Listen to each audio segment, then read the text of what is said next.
Yo,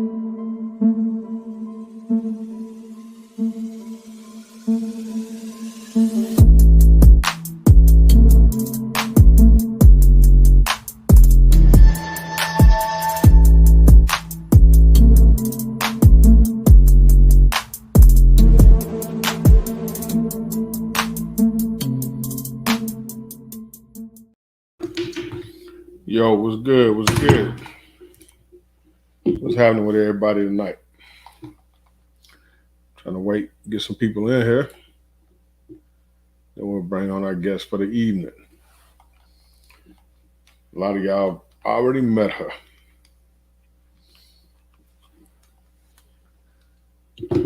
Oh, man. Hope everybody had a good day, having a good weekend.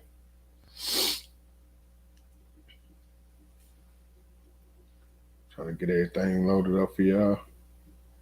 Let's see. All right.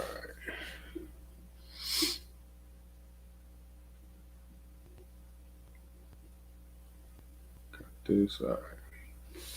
So we good. We good. What's up, y'all? What's happening, Coy? It was good seeing you, my brother. Back on your grind, man. That's what's up. That's what's up. Yeah, it was nice seeing you up here, man. How'd you enjoy my city? How'd you like it? Welcome to come back anytime. You right down the street. But how'd you like it? Who else in here?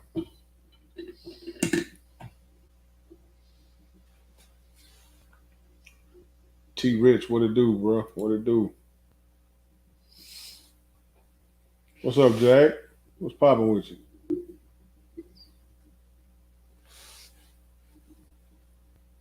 Yeah, Nashville's different, man. It's a unique city. Unique city. Definitely unique. Matter of fact, since both of y'all, what's up, AK Lover? What's popping with you, man? Since both of y'all was in Nashville, then you'll remember the RSO that we had that was running things. That's going to be the guest tonight. We're going to talk about how y'all was acting. Were you on your best behavior or were you being some jerks? That's what we're going to find out. What's up, everybody coming in? Kingdom Defense, what's good, fam? What's popping with you? Kingdom Defense was a cool dude. Jason Ewan in the building. What's happening? What's happening? What's good with you? We missing the Ewan. Y'all like bookends. It's two of y'all. What's up? He said, yes, I remember her. Why are you winking, bro? The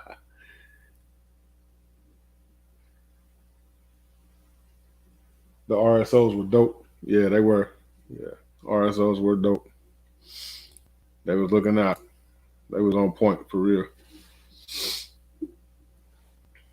Still thinking about it, man. You still thinking about last weekend, Kingdom Defense?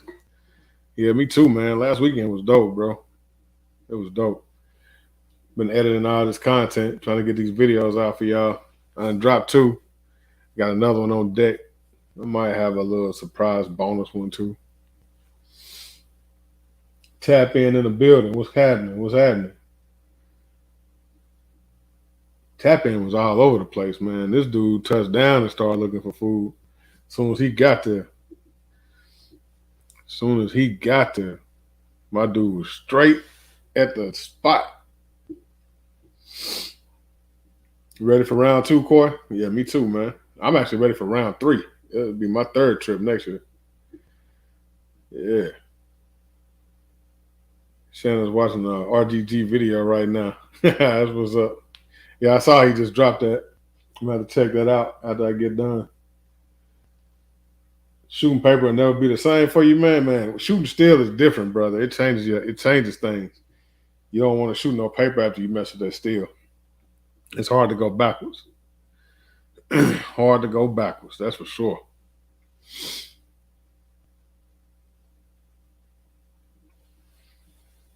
I had Anubis out there. The only people that actually got to shoot it though was Yoki, Tangerine, A Day Day, and a pimp named Slickback. Them the only ones that got to shoot it. But it was there. It was there. It was definitely there.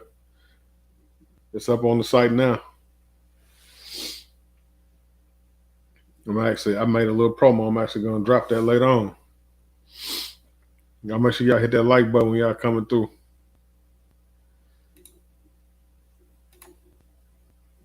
Yeah.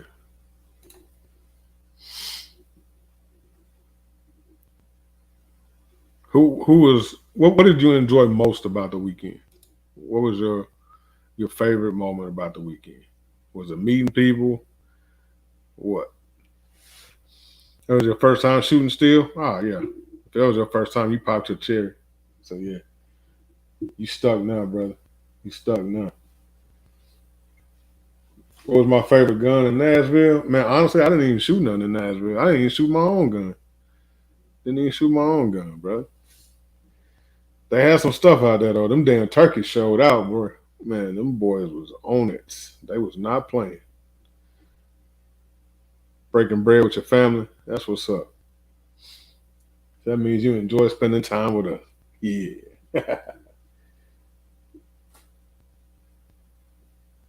He said between the gathering and the meetup, now I want to buy my own steel. Yeah, that still change you, brother. It make you real. You be you become you're not a gun snob at that point. You're just a target snob. You know what I'm saying? You ain't a gun snob. You're a target snob.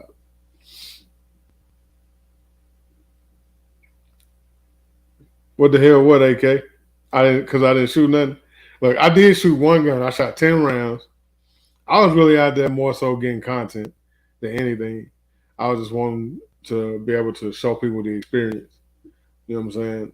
I shoot guns all the time, so shooting ain't no big deal. I wasn't thirsty to shoot no guns. You know what I mean? But I was out there just trying to, you know what I'm saying, get as much footage as possible so people could, kind of get a virtual feel of the experience there. Just don't want to run my deer away. Yeah, I can understand that. But yeah, man, we got a few people in here. Bam! Bam! What's happening? How you doing? Good. How are you? I'm good. I'm good. I'm gonna throw these ears on. All right. Don't get any reverb in the mic. Yeah. Yeah. So, how you doing today? Good. I'm at the beach. I can't complain. I know, man. That's crazy. You out here at the beach. We up here in Tennessee. I know. I need to get Queen. We just need to jump in the car and dip, and just roll out, and go somewhere. That's it. We're actually rolling back tonight, so this is man. Yeah. So what y'all do? Leave right after the meetup or something? Not quite. I mean, pretty close. We left on Tuesday, so took care of some business for a couple days and then hit the road. Yeah. All right, that's what's up. What's up, Big Fish, Little Boat? Big Easy. What's Cap? What's popping? So, you were the head RSO. That's it. Yeah. All right. So go ahead and let me know how did everybody do? Well, I wasn't sure what kind of, I hadn't been told much about the event going into it. I just knew that I was told there were going to be like 100 and whatever YouTubers there. And I was like, okay, well, that can mean a lot of things, right? And I was like, are these like new shooters? Are these people that shoot all the time? Are they just like looking to clown around and like get some content, or like what? I had no idea what we were walking into. And we got out there that morning. I met you pretty much first thing. Right. And I was like, oh, okay, these are cool people. Like, this is like, I think this is going to be okay. The biggest issue is like when you have that many people shooting and, it's not a lane setup. It's just kind of like, shooting in different stations. There's a lot of moving pieces. Right. And I think probably the hardest part was managing sort of the crowd control of people shooting guns and people shooting content. It's like, like, where's the line? And it's like, it's not like, okay, somebody's shooting and it's like they've got their space. It's like somebody's in their face with a camera. And so that was that was for sure a new RSO experience for me. But yeah, everybody was really good. I was down in the on the far end where most of the rifles and full auto was going down. One of the organizers, and I forget her name, one of the organizers said, she goes, Well, I was checking on all the RSOs and all the people. She's like, and then I saw you were down there with the turkeys in gun camp, and I was like, oh, she's fine. I was like, I don't know what that means, but but yeah, it was a good time though. Yeah. So like the turkeys, man, they showed up and showed out, man. That's all I can say. Yeah, They brought their A game. they did. There was so much going on and so many switches of guns and shooters.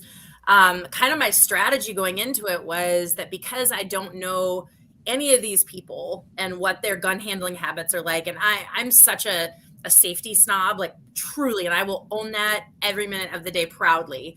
And all I could think of was come out of the gate hard and strong so that way we don't have problems later. And so I was calling a lot of like seemingly little things like pretty right away about showing clear and hammer down and stuff like that. And it ended up being a really good strategy because everybody was really respectful, which when you're RSOing, like if you have the respect of the shooters, then that makes for a much smoother time. And everybody was really tremendously respectful. And once they saw like, oh, okay, she's going to want to see that I'm, clear, or she wants me to move my selector to safe, they were doing it and like showing, and then they'd get off the line. So everybody was really good. And so Right. I don't really have any complaints or issues. It was a lot of moving pieces the whole time. So yeah. So what was like once y'all start seeing everybody showing up? What was y'all's vibe? What was y'all's mindset? What was y'all thinking? Like, Mostly I was like, how did I not know about this thing? It's like, this feels like it's kind of a big deal. And all these people are like, oh, and he's this YouTuber and he's that one, and that's RGG and that's Black Rambo and like all this stuff. And I'm like, how do I not know about any of this? Like, this is a really like special thing that's happening. yeah. And it felt a lot like a, kind of like a family reunion barbecue kind of deal. Like everybody was just like, there wasn't any drama. It was just everybody was good people. And that's what a lot of people were saying. They said it just kind of felt like a family reunion or something. Like everybody knows each other because we're all in the chats together. Like a lot of people that were there in the chat right now. Yeah. So we talk to each other through the chat all the time when they see us, on different people's channels, on lives and stuff like that. So we kind of know each other, but Yeah. we kind of don't know each other at the same time. Sure. So when we get together, it's just like everybody kind of like gels together and just blends like family for real. Yeah, it's cool. And for sure, as an outsider, that was 100% the vibe that I got. Was just like, oh, these people are really excited to see each other, really excited to be here. And they, it just, I don't know. It was like, again, as an outsider, it's kind of hard for me to even put words or description on it. But there was something, I could tell as an outsider that something special was happening. Right. Yeah. Y'all did a great job. Now, I never made it up top. Did you go up there? No, I didn't get to go up there. I heard the Barrett firing off, and every time that went off, I was like, ooh. But no, I didn't make it up there. Lenny Jr. was up on the hill, and on the long range, we have about 500 yards up there. I think they were only shooting out to the targets are only set up to 300 right now, I think, but the 500 is there, just doesn't have the marker up. So I did not make it up the hill. And that was sort of by design because there was so much going on at the short range and the carbine and the full auto section that, we really needed, just the extra eyes down at the bottom there. Yeah. Yeah, there was a lot of movement down there. There was a lot going on down there. It was a lot. And really, truly, where I was down on that end, I think was probably the most quote unquote chaos that there was. Because at the pistol range, they were shooting their little course one at a time. In the middle, they had tables. And then we had the one table just like with mountains of guns on it, like all kinds of stuff. And people shooting. So it was pretty crazy. But again, it makes such a difference when two elements is that people were just tremendously respectful. And I just can't say that enough, that tremendously respectful. And, now I'm following so many of the people that I met there, and they're following me. And I'm like, oh, okay. Like, this person's like kind of a big deal in their, in this like community. But to me, even so, even if I knew who everybody was going into it, that's not my job. My job isn't to be starstruck. My job isn't to be like, oh, well, you're so-and-so, you get a pass. My job is to keep everybody safe. Right. But again, everybody was absolutely awesome. Like, Black Rambo was probably doing more different gun changes like at the beginning than like anybody, and everybody's crowding around trying to get pictures of him, but his gun handling was on point. And he was also, just like, there were a couple of things I was just like, hey, somebody would come up and talk to him. And I was like, and he's like, oh yeah. It was really smooth and very much organized chaos. Yeah. Yeah, so I mean, that was the thing. We wanted everybody to be able to have fun, but Yeah. at the same time, it had to be, some strict rules in place because that's a lot of people, a lot of firearms, and so we didn't want anybody to get hurt. So we were preaching about the, RGT was, he would mention it, and so we would follow it up like in our lives or whatever, letting people know, hey, you got to be careful. You know what I'm saying? It's a cold range. Can't be walking around with loaded guns, stuff like that. So that was a stress point on all of our channels. He really put it out there on his, but we would also mention it as well. Yeah. Nicely done. And that was my thing too, is, other than just legitimately caring about the safety of everybody that was there, including my own, is that this is his event, and his event only is successful and able to happen over and over again if everybody leaves having had a good time, but first and foremost, safe. So, that kills an event, that kills a lot of things if somebody gets hurt from something stupid on the range. Yeah, that'll kill the whole vibe, and that'll shut down events. So we don't want stuff like that to happen. No. I saw one or two people that were getting bandaged up, but that was from like slide bike. Yeah, well, there was one slide bite, and we did have, when you're shooting steel, it's just different. So you get some of the, the jackets come off of some of the rounds, and there were a few of those. I took one on like my shoulder right here. Carlos, the other RSO who was in the carbines, kind of in the middle, he got one on the side of his head here that when we got home, I actually had to like take a little straight razor and like slice his head open to get a piece of metal out. Oh, wow. Yeah. Okay. So he got hit for real. Yeah. But, that's like, it's just kind of part of shooting steel. It's not, right. It wasn't that anybody did anything or that anything was patently unsafe. It was just part of shooting steel. So, oh, look at Big Fish Little Boat. Thank you guys. Yeah. And they were awesome.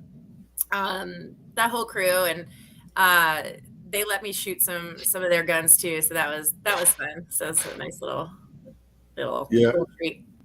Well, I know for a fact you will have a couple of surprise guests pop in here later on. They want to chop it up with you from the event. Not gonna say who it is though. But okay, cool. Yeah, it was a really cool event. The weather was perfect. There were just like a lot of cool people, and even me, I'm looking forward to next year too. I'm like, I hope I'm still around. I hope it's like, I hope it comes back to Out the Farm. Like, I'd love to be part of it again. Yeah. Everybody liked you, man. They said you were real dope. You know what I'm saying? You were respectful of everybody. You weren't being overly aggressive. You know what I'm saying? You were being firm, but you weren't being an ass. You know what I'm saying? So yeah, good. Yeah, good. I was cutting up with one of the other ladies, and I was like, because like there was a lot of male energy, and there was a lot of like, when you get that many dudes together, it's like there's a lot of people that can tend to be like vying for like an alpha spot. And we were kind of joking about down on that end where I was at that, some of the benefit might have been that it wasn't another dude RSO, because it wasn't. It's like, oh, well, you're not competing with the RSO. It's just this like, it's this girl with this like mom voice and these eyes that'll like stare you down if you're doing something out of line. Let me give a shout out right quick. We got Shanna Ewing in the building. We got RGG in the building. Philly Slow is in the building. Kick Up Dust just popped in here. Shout out to y'all for coming through. Kick Up Dust. That's my guy right there. Awesome. That dude is silly. He loved Nashville. Good. I don't know what his mission was when he got here.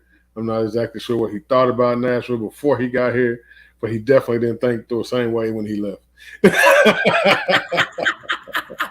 I feel like there are some stories in there too. Yeah. Yeah. Matter of fact, let me see something right quick.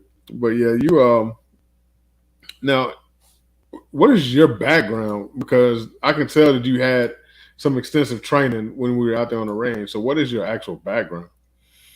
Yeah, so I was born and raised in Northwest Iowa, and I lived out in the country, and we were shooting birds off the swing set and squirrels off the fence posts from the time I was a little kid. And then I finished up high school in Chicago, so there was a good crew from Chicago there as well. So it was fun to just kind of, cut up with them. But then, my first handgun I picked up probably 15 years ago. And my husband at the time gifted it to me for my birthday with the carry permit class. And I sort of think secretly he was hoping I wouldn't like it and the gun would be his. Uh-huh. And that clearly did not happen. And I just fell in love with it and started shooting, a good bit, but I really got serious about it. In 2018, a lot of ladies, friends of mine, were asking me to teach them how to shoot. And I was like, okay, it's just kind of friendly. And in 2019, my best friend, Gina, her husband, who was a police officer, a Nashville police officer, he died of cancer. And she had all of these guns. And she was like, will you please teach me how to shoot? She's like, I don't know how to. She's like, Randy protected us, did everything. She's like, I don't know what to do now. So I took her to the range, taught her how to shoot. She started telling other people. And then 2020 happened, and like 7 million new gun owners, and 65% of them were women. Mm-hmm. And I have another business, which is a travel business. But as we know, in 2020, travel went. So I was left kind of going, what am I going to do? And a lady that met me at the range for me to teach her how to shoot just like gave me $80 cash. And she said, you need to do this for a living. And I was just like, wow, like I know how to start a business. I should do this. And so I started my business in 2020, and it's been wild ever since. I'm loving this. That's the game I run on my wife, hoping she doesn't like a gun. Yeah. So a lot of men do that. Yeah. So, that's kind of when it started. And then I met Akil, who's Right. we found out is a mutual connection. Like you and Ak go way back more than me. Right. And, he's my mentor, and I've learned so much from him and have gotten so many certifications and training and wisdom from him. So now I run my business, and Glock Store called me in November of 2021 and said, would you consider coming and teaching here a couple days a week? And I said, I'd consider it. Got into some conversations with them, met with Lenny and his wife a few times, and it worked out really well. So I teach there a few days a week as an instructor, plus run my own thing. Yeah. Okay. So do you prefer teaching on your own, or do you like teaching at the store, or you like both of them, or it's two different experiences? It's two different experiences. I think because the setup at Glock Store is so unique with the private shoot rooms, and there's not any lanes like a normal range, that I don't think I would want to work at another range on just a regular, straight down the line range, because that's not my style of teaching. I really specialize in defensive handgun and run, I train like real people for real life problems, and we can do that at the Glock Store. And so I like both. It doesn't really, I don't know. I think we all like the thing that we built better, but I love Glock Store. I love the team there. And most of the guys there I've known for a really, really, really long time also. So, they're good people. And a lot of people don't realize that defensive shooting is completely different from target shooting. And I see people that come into the range where I work at, and they're like, oh, you see that? I busted that thing up, that. I'm like, yeah, but that's a piece of paper just hanging from a rack. Yeah. It's not an actual living, breathing person on the other end shooting back at your ass, moving around. So it's a lot different.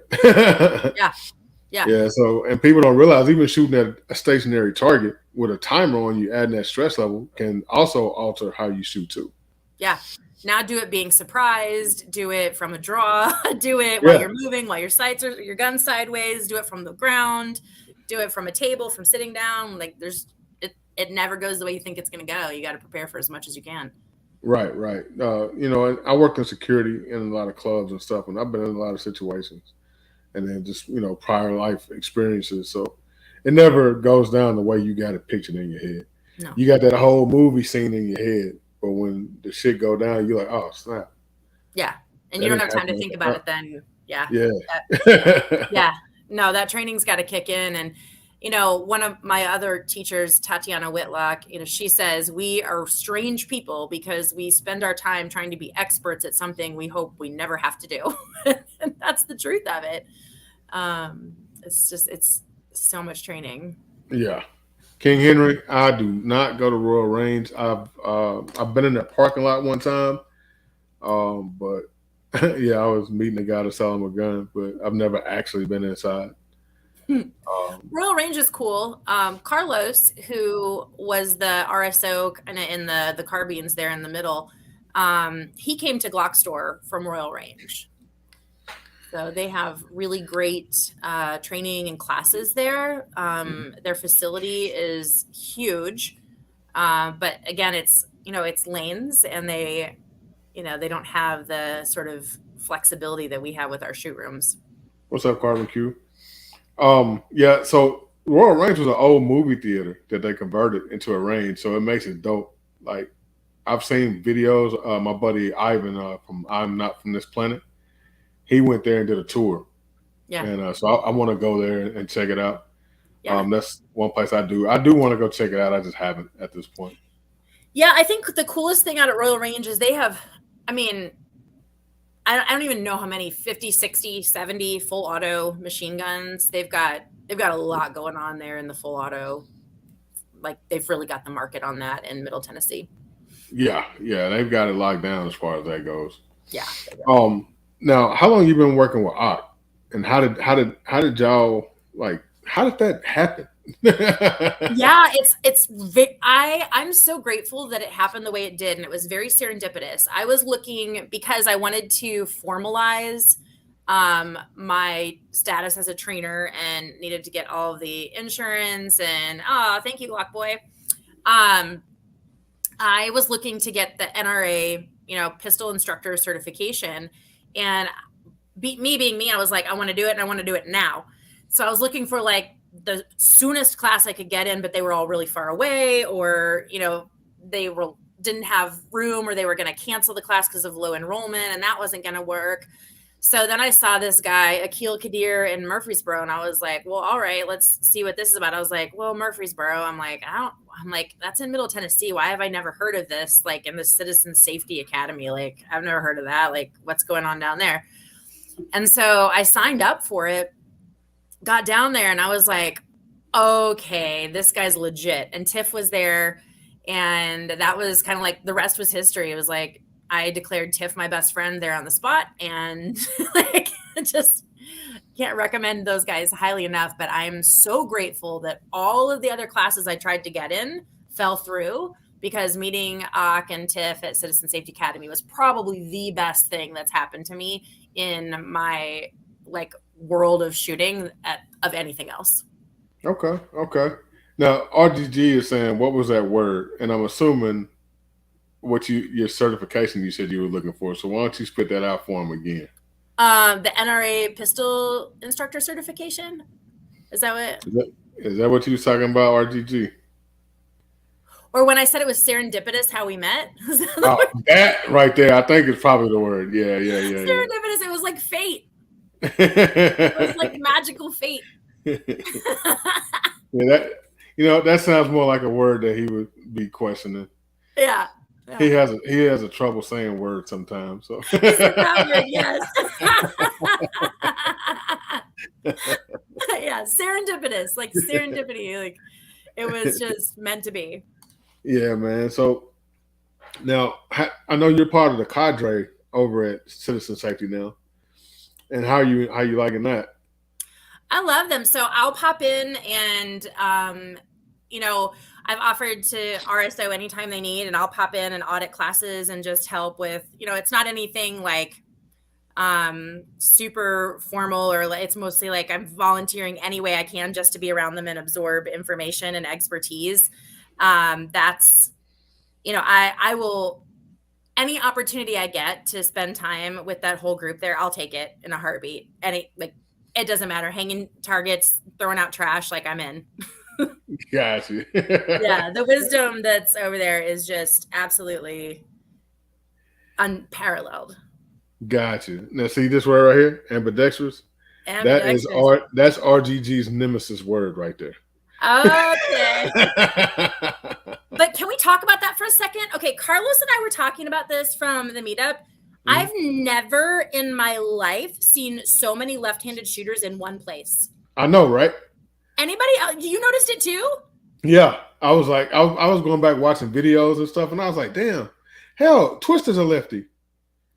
It was insane. Every time somebody got up to the line, I was like, what? I'm like, what? And then I was like, are these guys just like shooting that way for fun today? Are they like legit lefties? Like, because I'll shoot both-handed, but it was intense. I was like, there are like 30% at least lefties. Yeah, I've never seen that many lefties in one spot. Usually when they come into the range at work, I'm like, man, y'all weird. Because they're rare. You don't hardly ever see a lefty. Yeah. So to see that many in one place at one time and all of them shooting, I was like, hold up. Yeah. Yeah, that caught me too. I was looking at that too. Okay, because Carlos and I were talking about that. And my oldest daughter is left-handed and she shoots lefty. And then one of the other instructors at Glock Store, Mitch, he's lefty, and he's in a lot of the Glock Store videos, and he's lefty. But I mean, it was wild. It was, yeah.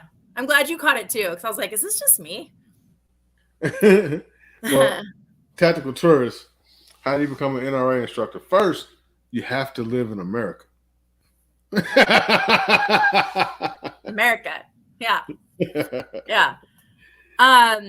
So you can go to the NRA instructor website. You can just like put in your search engine, NRA certified instructor, and they have certifications for pistol, for rifle, for carbine, or shotgun, I guess. Shotgun, I think it's shotgun, rifle, and pistol are the three certs they have. So you have to take the basic instructor training. They call it BIT. And then you have to take the 2-day instructor certification, and there is a shooting qual. So those are the like 3 things you have to do. And then your cert is good for 2 years. Once you've done, I think I'm going to mess all of this up because I only look at my certs when I start getting close to expiration time. I'm like, what do I need to do now to stay current? But that's really the short version of it. But go to the NRA website or just put in a search engine, NRA pistol instructor certification. Okay. Now, you see this right here? It says his nephew shoots long guns right-handed, pistols, or long guns right-handed, pistols left-handed. So I see people that do that a lot. I see that a lot too. But it's usually the opposite. It's usually pistols right-handed, long guns left-handed. I see it this way, actually, simply because of so with the way the optics are and some of the controls and the way that casings are like drop out. I see lefties a lot of times switch to right hand on rifle and shotgun. Yeah, I've seen some people do it. I've got a buddy. He's a lefty. He's actually in some of my videos. Call him Pimp C. He's a lefty, and he shoots weird, but it works for him. Yeah, I mean, it's all good. It's the biggest thing that I see people left-handed with pistols that are struggling with is if they don't, like get their mag release swapped out. That can be a real challenge. But the slide lock is, if that's not ambidextrous and your mag release isn't ambidextrous, then it's a lot more gun handling and it's not efficient that way in tactical situations. So I always say if you're going to be a defensive pistol shooter that's left-handed, but your gun is right-handed, you better be training right-handed or get a different gun to be really, the most effective to handle any issues that come up. I've seen some lefties that would shoot certain guns, or they were righties, but because they were like me, I'm cross-eye dominant. I'm right-handed, but I'm left-eye dominant. Yeah. So I see a lot of people that have that issue, and so they'll force themselves to learn how to shoot left-handed instead of right-handed. That's so funny. Yeah. Yeah. Pro tip, all you have to do is just turn your head a little bit. Yeah, like this. Yeah, just turn your head. So like if I'm right-handed and my right eye is lined up with my sights, if I'm left eye dominant, I just turn my eye, now my left eye's lined up. That's it. That's it. You see some. Oh, Lefties. he must be a lefty. Yeah, Yeah. he is a lefty. He is a Yeah. lefty. Yeah. I'm a weirdo. But yeah, I've learned how to shoot, man. When I first started shooting, I would watch like when I first started shooting, as a responsible person. I put it like that. I would watch these videos, and there was always, I would see them, creeping around like this or whatever. So I'm like, oh yeah. So I would shoot like this, and I was like, oh, this is perfect because it lines up right with my eye. It is perfect. Yeah. And then when I started like messing around with like Ock and them, and they were shooting, double thumbs forward, this and that. And I'm like, hold up, dude, that's not how I was. That's not right. Why are you doing that? Yeah. But I got it together. What's the Yeah. weirdest thing you've seen training people? Oh, I've seen some real weird things. The weirdest thing. This one's so I had a guy, and he actually comes in regularly to train with me now, but he came in and all he wanted to do was blow through as much ammo in an hour as he possibly could. Never trained. He'd just come in and pow, pow, pow, pow. And like the target's just like, looks like confetti all over it. And I asked him when he got there what his goal was. And he said, I just want to have a good time. And I was like, okay, cool. So at the Glock store, we have our private shoot rooms. And so when you come and shoot, it's you and a trainer in the room. Right. And I always say, I'm not going to force you to receive instruction if you don't want it, but that's what I'm there to do. I'm there to shoot well and teach other people to shoot well. That's my job. And so I was like, okay, this guy, he came in like, I thought he came in, he was like a cokehead. He was like real, like, I was like, okay, this guy's like got a lot going on. We're going to see what's up here. And didn't want to listen. And he's just like real high strung. And like, I'm like, oh, okay. Wants to have a good time. Pow, pow, pow, pow, pow, pow, pow, pow, pow. And then every time he'd go like, well, damn. And he'd start laughing. And then he'd like reload another mag and like, pow, pow, pow, pow, pow, just as fast as he can. And then he got about to the end and he said, well, damn, that's not any good. Is that? And I said, you know what? If you ever want to come back and work on that, that's what I'm here to do.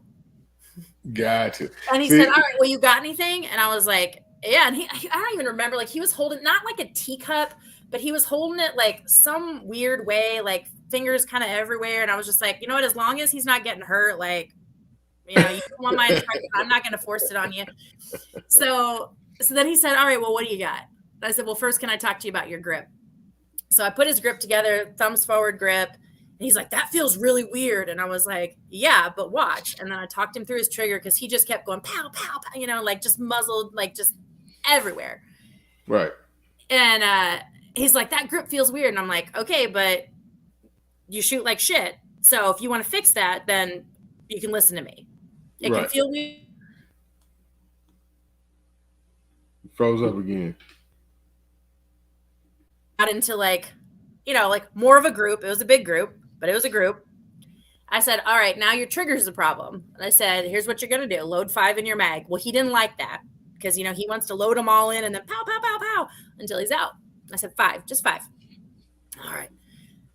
So I said, all I want you to do, only thing I want you to do is line up your sights and don't let your front sight move. I said, I'm going to do the trigger. He's like, okay. So I stand there and I'm like, you tell me when you have your sights together. And he's like, I got him. All right. And I like move the trigger real slow. Pow. We do that 5 times. One hole, center of the target. And I looked at him. I said, you want to schedule a time next week? He said, yeah. He's making progress, but he just had like a weird energy about him. And like his whole like approach was really, really, really weird. Otherwise the usuals, like the teacup grip and the like revolver thumbs on the back, they're gonna chew you up, Yeah, we get a lot of those. Yeah. So you mainly your company. What's the name of your company? My company is She Shoots Training. Okay, She Shoots Training. So, do you mainly train females?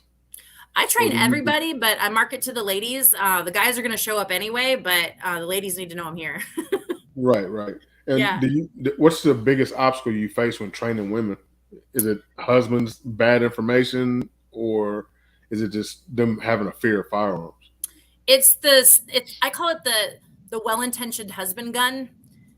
They come in with a little itty bitty gun that their husband bought them, thinking they were doing something nice for their wife, buying them this little gun that they can manage, and then I have to explain to them that like that's a really hard gun to shoot. You probably need to try this Glock 19. Right, right. And that's what I recommend for them too, is a Glock 19. Yeah, that's kind of like my baseline. I'm like, let's see how that goes. The Walther PDP F series that just came out is Right. outstanding. Have you fired it yet? Haven't seen it yet. Dude, it is so good. I've seen like a video of it, but I haven't seen one in person. It's awesome. I fired one actually the Monday after the meetup. Mm-hmm. It's awesome. The ergonomics of it, like the way they've designed the grip, the slide tension, like everything is like, it's so nice. And Walther makes great guns, so you're still getting like the nice quality without the bullshit that like the M&P Shield EZ put together, you know? Yeah, I don't like the Shield Easy. I'm a No. Smith & Wesson guy. I love my Smith & Wessons, but I hate that gun. Yeah, it has a lot of issues. Yeah, I don't like that gun. I've got one here for my mom and my daughter, but my daughter, she likes Glocks actually. Yeah. So I'm thinking about getting her a Glock. Yeah. Queen, Yeah. she has a Walther. Hers is a Walther 380. Yeah. So she's got a decent little gun. I'm not a 380 fan. I'm not crazy about it.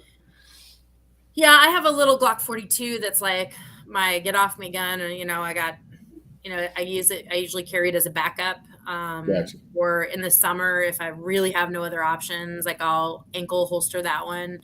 But yeah, and 380, the ammo's hard to get. And if I'm going to go 380, I might as well go with like, I have a 43X that is like, and I carry it with a sidecar. So I have an extra mag with me. I'll pick that over the. We got 380 by the case at the store right now. Hey, look at you. Good.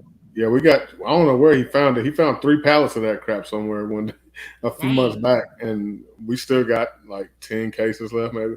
All right, well, I'll send some people to you. Yeah, send them over. Yeah, I will. I'll be like, hey, go see Big J. Now you've got a travel business too. I do. So I've heard about this business. I talked to Tiffy. She was telling me about this business. And she said, I think the way hers works is you schedule the trip with her, but you don't know where you're going until you get there. That's right. You don't know where you're going till the morning you leave. Ah, see, that's crazy. That's crazy. So much fun. Yeah. Kind of, because, see, I would be one of them smart asses, and I'd have you going to some old weird places. Well, the thing is, I like making money, and I want people to come back and travel with me. So yeah. But yeah, it's really fun. I do have some people that try and like really hard to guess where they're going. And some of them, I have one client that one time figured out where they were going because she went and looked through all of the airlines and the times and all of this stuff like she did everything. Like, and I was like, why are you even doing this if you're going to do like, why are you doing that? That's kind of scary though, man. You just gave somebody your money and then you just get ready to leave one morning. Like, oh yeah, by the way, you're going to Italy, or by the way, you're going to Zimbabwe. You know what I'm saying?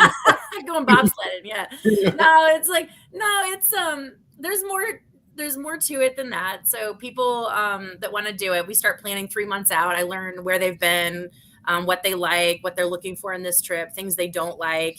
And then start planning to know what their budget is, start planning their trip. And then when I start booking like flights and hotel and all that, I tell them how much stuff is going to be before anything is booked, and they approve it. So there's no surprises with money. There's no surprises with timing. They know what time their flight leaves and they know what time they land back at home. But then the rest is kind of, the surprise part. And then they get a packet in the mail that says their weather forecast and what to pack. And Philly Slow says, not knowing what clothes to bring. No, I tell you what to bring. Right. Weather is like, yeah. See, yeah, it is wild. He on my level. He thinking like me. You know what I'm saying? He thinking like me. He was getting anxiety just hearing about it. No, it's good. Yeah, so that business, 2020 was really hard. Just no one was traveling. But then She Shoots training, like it was serendipitous, RGG, and became really successful. But then, wild story, in December of 2020, one of my clients, mostly what we do is honeymoons, like tons of honeymoons. And so this couple was going on their honeymoon. She posted a small little TikTok video. They didn't even know where they were going yet, and it went viral. And it had 4.4 million views in 3 days. And I had 10,000 trip requests in 48 hours. Oh, wow. Yeah, it was crazy. So then I was like, okay, now I've got 2 businesses that are like killing it and like, so. Man, that's awesome. Yeah. That is awesome. So I don't know how long you have to be on here. Yeah, I'm good. So I went ahead and I got a surprise for you right quick. Uh-oh, okay. See if you recognize somebody. What's up, man? How are you? That's our take. What's up, little big fish, little boat? I call him little fish, big boat because he ain't as big as I thought he was when I saw him. Just because you an ogre, man. You like 6'5", bro. I'm 6'1", man. How's it going, man? I'm doing great. Good, you survived. I had a lot of fun. You were a dope RSL. Good. After we figured out what you wanted, what you were looking for, it was all good, Yeah, so. Good. Yeah, and that's what I think you were on at the beginning too. And I was like, well, I was like, I need to come out of the gate kind of like a little stricter so things don't slide early. And then, but what was cool is it was like you said, like everybody was like, okay, this is what she wants. Like, and then it was like smooth sailing. Yep. Yeah, that was cool. Yeah, I'm glad you had fun. Yeah, and you let me shoot some stuff. That was awesome. Oh, for sure. Like she was standing there like, man, we got to get her some action on these. Like, I know. I was like, oh. What did y'all have her shooting, man? She shot the Mark 24, the HK. Yeah. Okay. She shot MP5. Okay. Maybe one of the full autos. I'm not sure. There was a 45. It had a can on it. I don't forget what it was now, but the Mark 24. Yeah, the HK. Yep. No, there was another one too. Oh, there was? Yeah. Which, by the way, those 2, the HK and then the other one, neither of those were zeroed in. She called you out. They weren't. Bro, I slapped them on the day of. Like, let's go. It's not nearly as fun to shoot them that way. It was fun, but I was just like, oh, man. I'm like, I don't know what I'm doing. Yeah. That was like, shoot, can we jump in and holler at her? You know what I'm saying? And say what's up. You know what I'm saying? They want to show you some love for being so cool. She was out way there. Cool. So for sure, we had fun. That's awesome. Good time. Yeah, you guys were so fun, and thanks for making it a good time, but a safe time too. Like, yeah. I appreciated it. Yeah, they're some wild dudes, man, but they're cool. Yeah. One of our guys is an instructor too, so Yeah, that was the other thing too, is there were a couple of guys and there were so many people. I can't even, like, one, if I didn't get their name, it was over. But if I did, it's like so hard to remember everybody's names. But there were a couple guys that were also like backing me up really hard on some stuff. And I really appreciated, like there was a lot of good stuff going on. Yeah. It was definitely wild over in that corner for sure. Yeah, but it was good. But it really was good though. It was a lot going on, but it was managed well.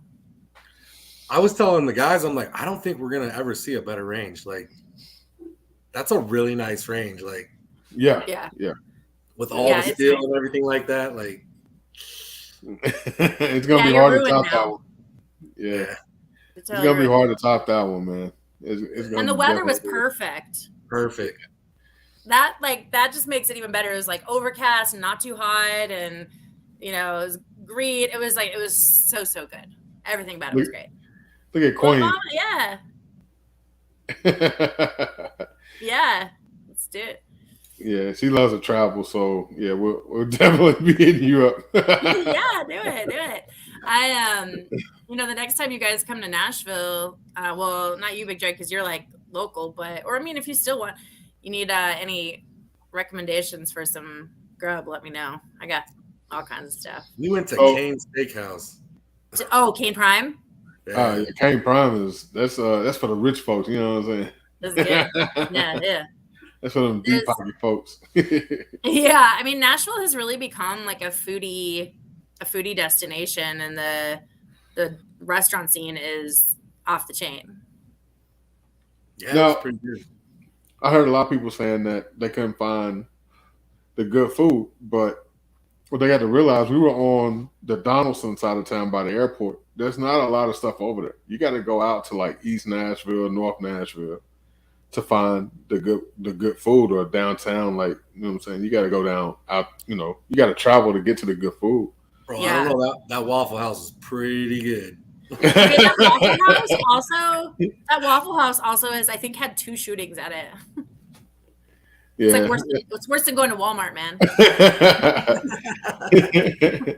Well, see so like a lot of them are from out of state, and so some of the states they were from, they don't have Waffle House. Yeah. So it's a treat for them. Yeah, what'd you get at Waffle House then? I don't know, the cheesesteak one or whatever it is. I don't know. Okay. Did you get like the bowl? Or the I was really intoxicated. Yeah. Gotcha. That's about when Waffle House is the best. Yeah. Yeah. Yeah. Hermitage Cafe. Have you been there, Big J? Hermitage Cafe. Nope, I have not been there. Hermitage Cafe is what's up. It's like right near downtown, but it's like it's the original like greasy 3 a.m. Is that the one on 2nd Avenue? You take 2nd Avenue, First Avenue South, like up around like Rolling Mill Hill where the old General Hospital used to be. Yeah. Yeah, okay, the bowl. That's what I got. Yeah. He looked it up. Yeah. That's good. That's good. Is that the first time you have been there, you said? So we got Waffle House where I'm at, but they're not good. Ah, gotcha. Oh. Not good. Oh, well, maybe you're just going too sober. That's true too. I have a theory. I just think in the South it's better. The Waffle House. There's a lot more grease. Yeah. I think that's the place that she's talking about, Philly Slow. I think that's the same place. 100-year grease burger. I'd have to look. I don't know. Oh, Jay's. So Tappan Production says went to J. Alexander on the way out. J. Alexander is good. They're a chain as well. They're not a huge chain. But fun fact, the original J. Alexander's is on White Bridge Road in West Nashville. Yep. I did try Nashville hot chicken on Sunday.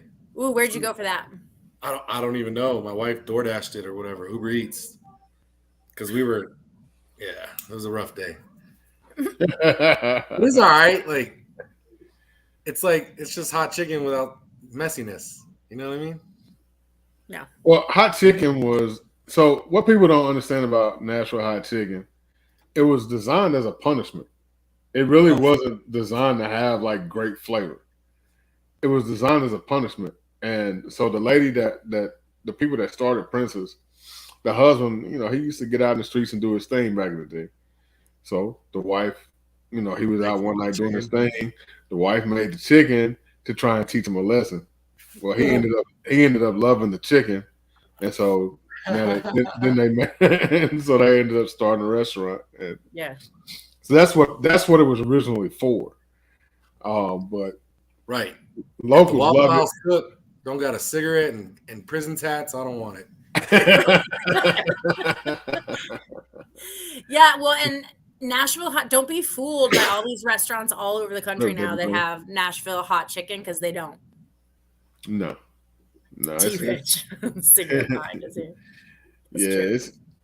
Nashville hot chicken. It started at Prince's, and then there's other people out there that do it. But at the same time, some of them have more flavor, better flavor than Prince's. But at the end of the day, they are the OG. They're originators. Yeah. And you also got different heat levels of the chicken. So like the original chicken is extremely hot. So I always tell people, if you're gonna get it, try and get at least one piece of the extreme.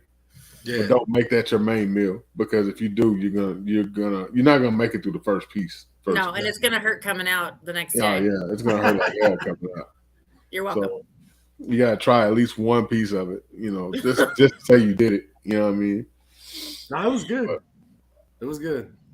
Yeah. So when y'all come back, if y'all come back again, man, I got some different stuff we're gonna try if we have this here next year. I'm gonna reach out to a partner of mine and see if I can't make something shake at his spot. I have fun, man. We went downtown, and that's fun. Yeah. Yeah. Do you ever go downtown, Kristen? No. So, based off what you were saying at the event, who would you say that you saw shoot or encountered? And yeah, would need a little bit more training. Well, and it's a totally fair one. There was one girl that was shooting, and she like self-admitted that she hadn't really shot before. And there was a dude trying to show her, and I didn't know that. And so like there was a guy trying to like teach her something, and I thought she put her finger on the trigger. It looked like she was about to shoot, but her grip was like all crazy from the left side. And so I like started jumping. He's like, I'm telling her, I'm teaching her, and I was like, all right. But what I loved about that moment was that, when you're around a bunch of gun people, that can be a really intimidating place to try and learn to shoot all of a sudden. And I really appreciated her putting herself out there like, okay, I'm around all these people who know how to shoot, and I'm going to go ahead and risk like the feeling of looking stupid in order to do this thing. And I got a chance to like just chat with her a little bit after. But, hers wasn't so much that she'd been shooting and needed help. It was just that she's a new shooter. And I think she's in the right community to get what she needs to, keep on the journey she started on. But what a cool place for her to go, this is where I'm starting. Outside of that, I don't even remember who it was. I don't know who it was. Maybe it was you. Kept getting in front of the line to like, there were so many boxes on the right-hand side. No, that was me because I was trying to get into the box. I was like, wait, I think it was you. It was like, it was making me twitchy. And I was just like, if we need to move the boxes, we can do that. But like, I'm and it wasn't you. It wasn't because of you. It was just like, there's a lot going on and like trying to, it was like, so, I think for us, there are some takeaways of how we can even run the event better next time too. Like it's not just like, that's not on all the shooters either. That's on us for like how to set things up next time. It'll be on our waiver next time. We need a big booth of turkeys. Like, yeah. Yeah. Training classes. So training with me through She Shoots, it's $85 for just like a single lesson. I teach classes as well. One of my favorite classes is an OC pepper spray class that I teach. That's probably, and I'm a gun person, but that OC class is probably my most favorite to teach because I think it's the most immediately useful and applicable for anyone to have in a defensive situation. And I think there are more situations we would encounter where pepper spray is the answer than we would where a gun is the answer. And that, that class ranges. If you come shoot at the Glock store, it's $90 for an hour in the range with a trainer, $45 for a second person. So just depends on what you're looking for. And when I first came to the Glock store originally, I didn't realize that. So when he was like, no, you good. Okay. You froze for a second, but you good. Okay. I didn't realize, that it was like that all the time. I thought he was putting, what's his name, Evan? I thought he was putting him in there with us because we were shooting the 4 autos. And I didn't realize that was the actual format of the range there. Yeah. And that was actually pretty cool. And a lot of people have a big misconception about the Glock store and how that range works because they think they're going to go in like a regular range and just shoot. Yeah. And that's not how it works there at all.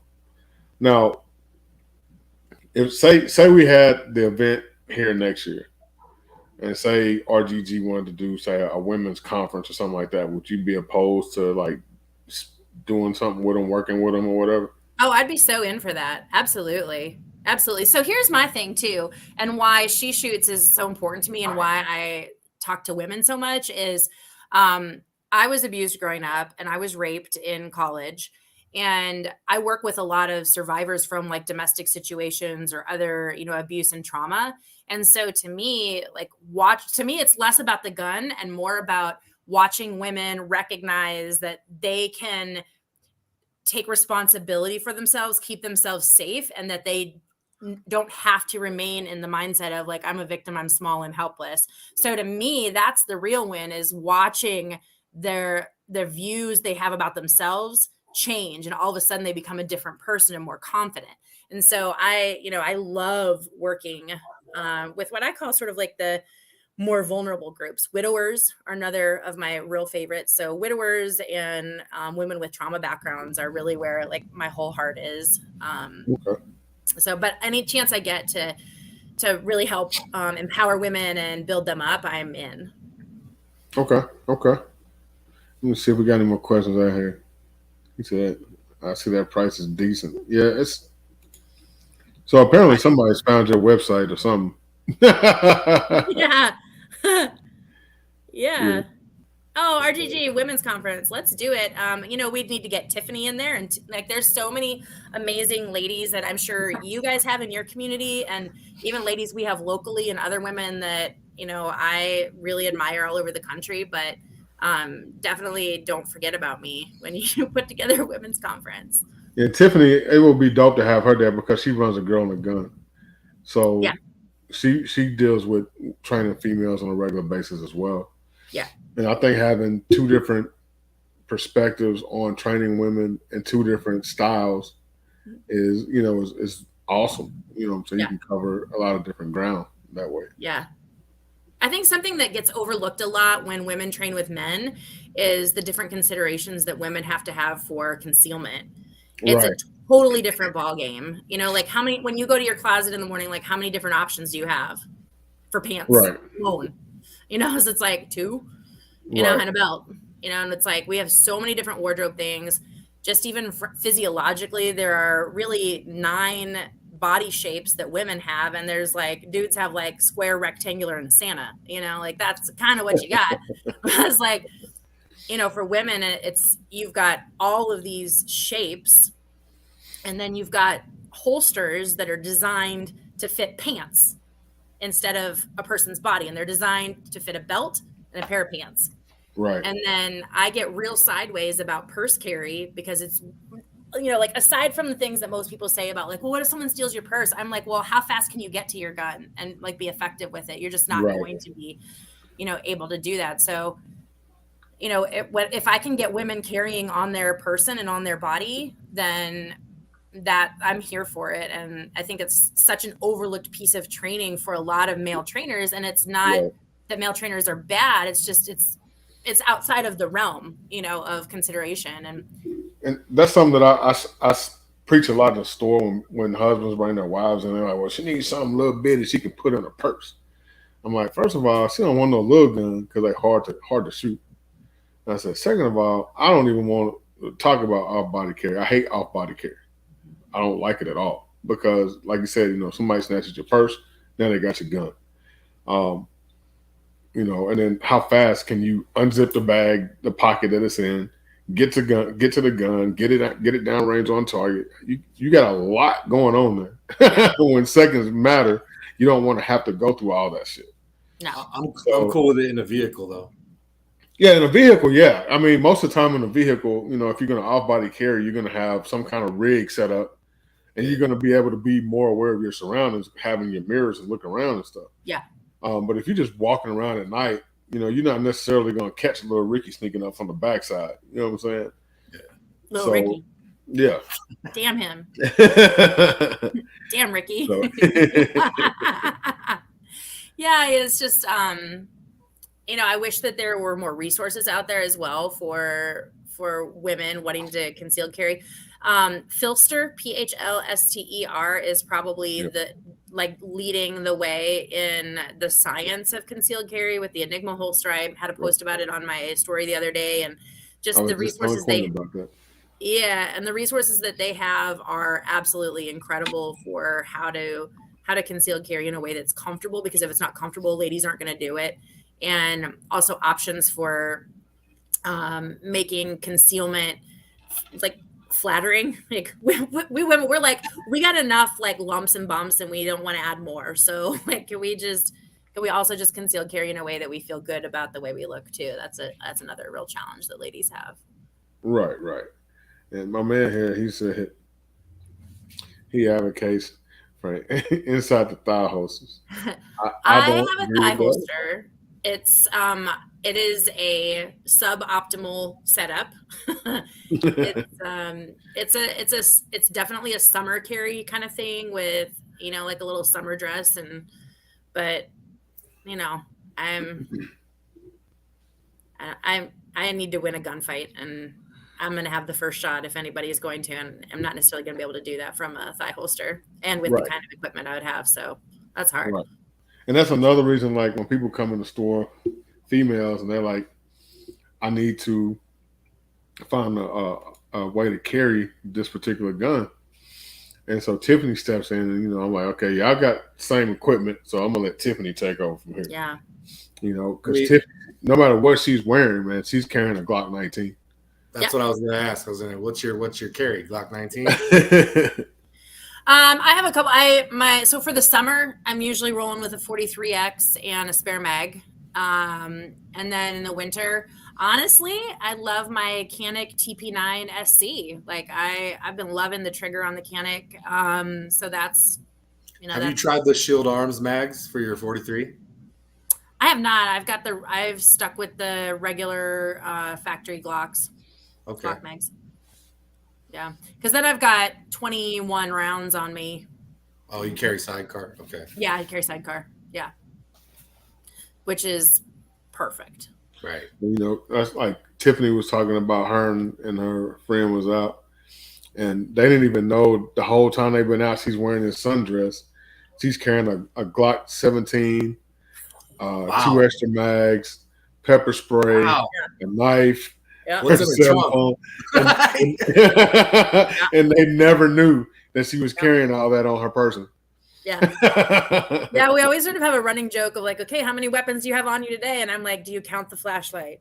Just does. Like flashlight, knife, pepper spray, my 19, well, not my 19, but my 43X or my TP9. And then I'll have my Glock 42 as my backup, spare mag. Like, I'll be all right. What about you got any rifle shooting or anything like that? Yeah, I just bought a new AR. I got the LBRY direct impingement. I'm rolling with that 16.5-inch barrel on that. It's awesome. I love it. I've got an EOTech optic on it. There you go. Yeah, it's been great. Love it. Toads like, yeah, you count, right? I always say if you control the light, you control the world. Like that flashlight is like one of your most powerful weapons. Honestly, it's my first choice.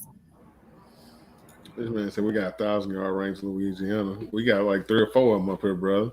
Louisiana's too hot. That's too much. Right. Man, ain't nobody trying to deal with that heat like that again. That was like when we was in Houston, had people falling out and stuff. Sticky. Jack said we got the 1 mile range in South Carolina, and that's true. That range there was nice. I think was what tops it for this range is the fact that everybody was so accommodating, and we had it set up pretty much exactly how we wanted it. And so it's going to be hard to find people that will accommodate like that, and is willing to work with you like that, and provide the level of service we got. It's going to be hard to find. Do you think Lenny would be interested in letting do a night shoot with night vision and? Yeah, I absolutely think so. I think the other, I mean, Lenny's a good time guy. He's like, yeah, let's do it. That's kind of Lenny's thing. I think the other thing to keep in mind is something really unique that we have at the Glock store in range 4, which is our big range. It's a 43-yard range. Is we do monthly low light shoots in there, and we can do no light in there. We set up whole shoot rooms, set up like apartments with mattresses and everything. So it's a house. We have movable walls. Oh, And wow. yeah, so we can move everything in there. All of our ranges have a 270-degree shoot radius. RGG needs to be in Nashville next year. There you go. Because then you can shoot inside, climate Let control. the turkeys do night vision shoot at night, please. Yeah. What's going on, Dre? What's Hey, up, how are fella? you? What's up, Nashville Gun Girl? How you doing? I'm great. How are you? Not too bad, not too bad. Just got in, had a super long day, but it's all good. Good. Oh, it's like I feel like I'm like an honorary member of the family now. Yeah, I think you might be at Turkey now. You know what I'm saying? Oh shit! What'd you say, Dre? Hey, You might be at Turkey now. Now, yo, you did good. You did very, very good as an RSO. Like at one point, I stepped back and I was watching. And I'm just like, man. To be fair, we were late, so we missed the whole range briefing. I didn't know where the line was. Like until you told me, I was like, "Oh, that's where it is." All right, okay. Yeah. You did, Okay. Well. you did good. You did Yeah. good. No. Thank you. There's a lot of people. There was a lot of people, and I'm just like, wow, you're not doing bad. It was a lot.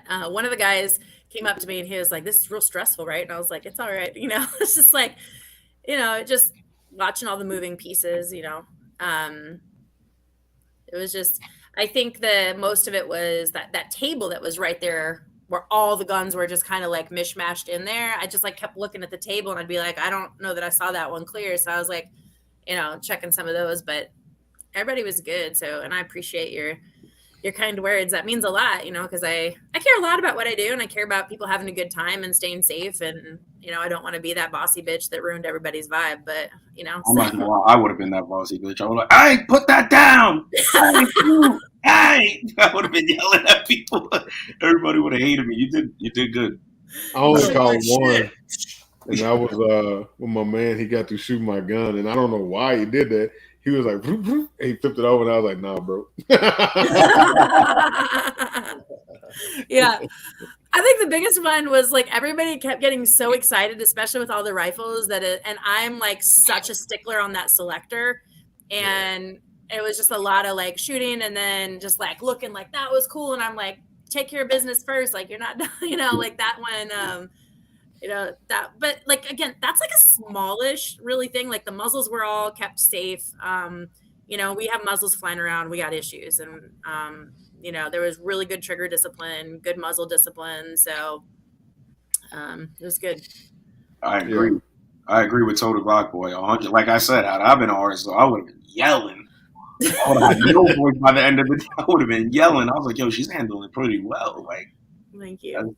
You did good. Thank you. Do you think it would have been different if it had been a dude RSO? I'm always curious 100%. about that. Yeah, see, I thought so too.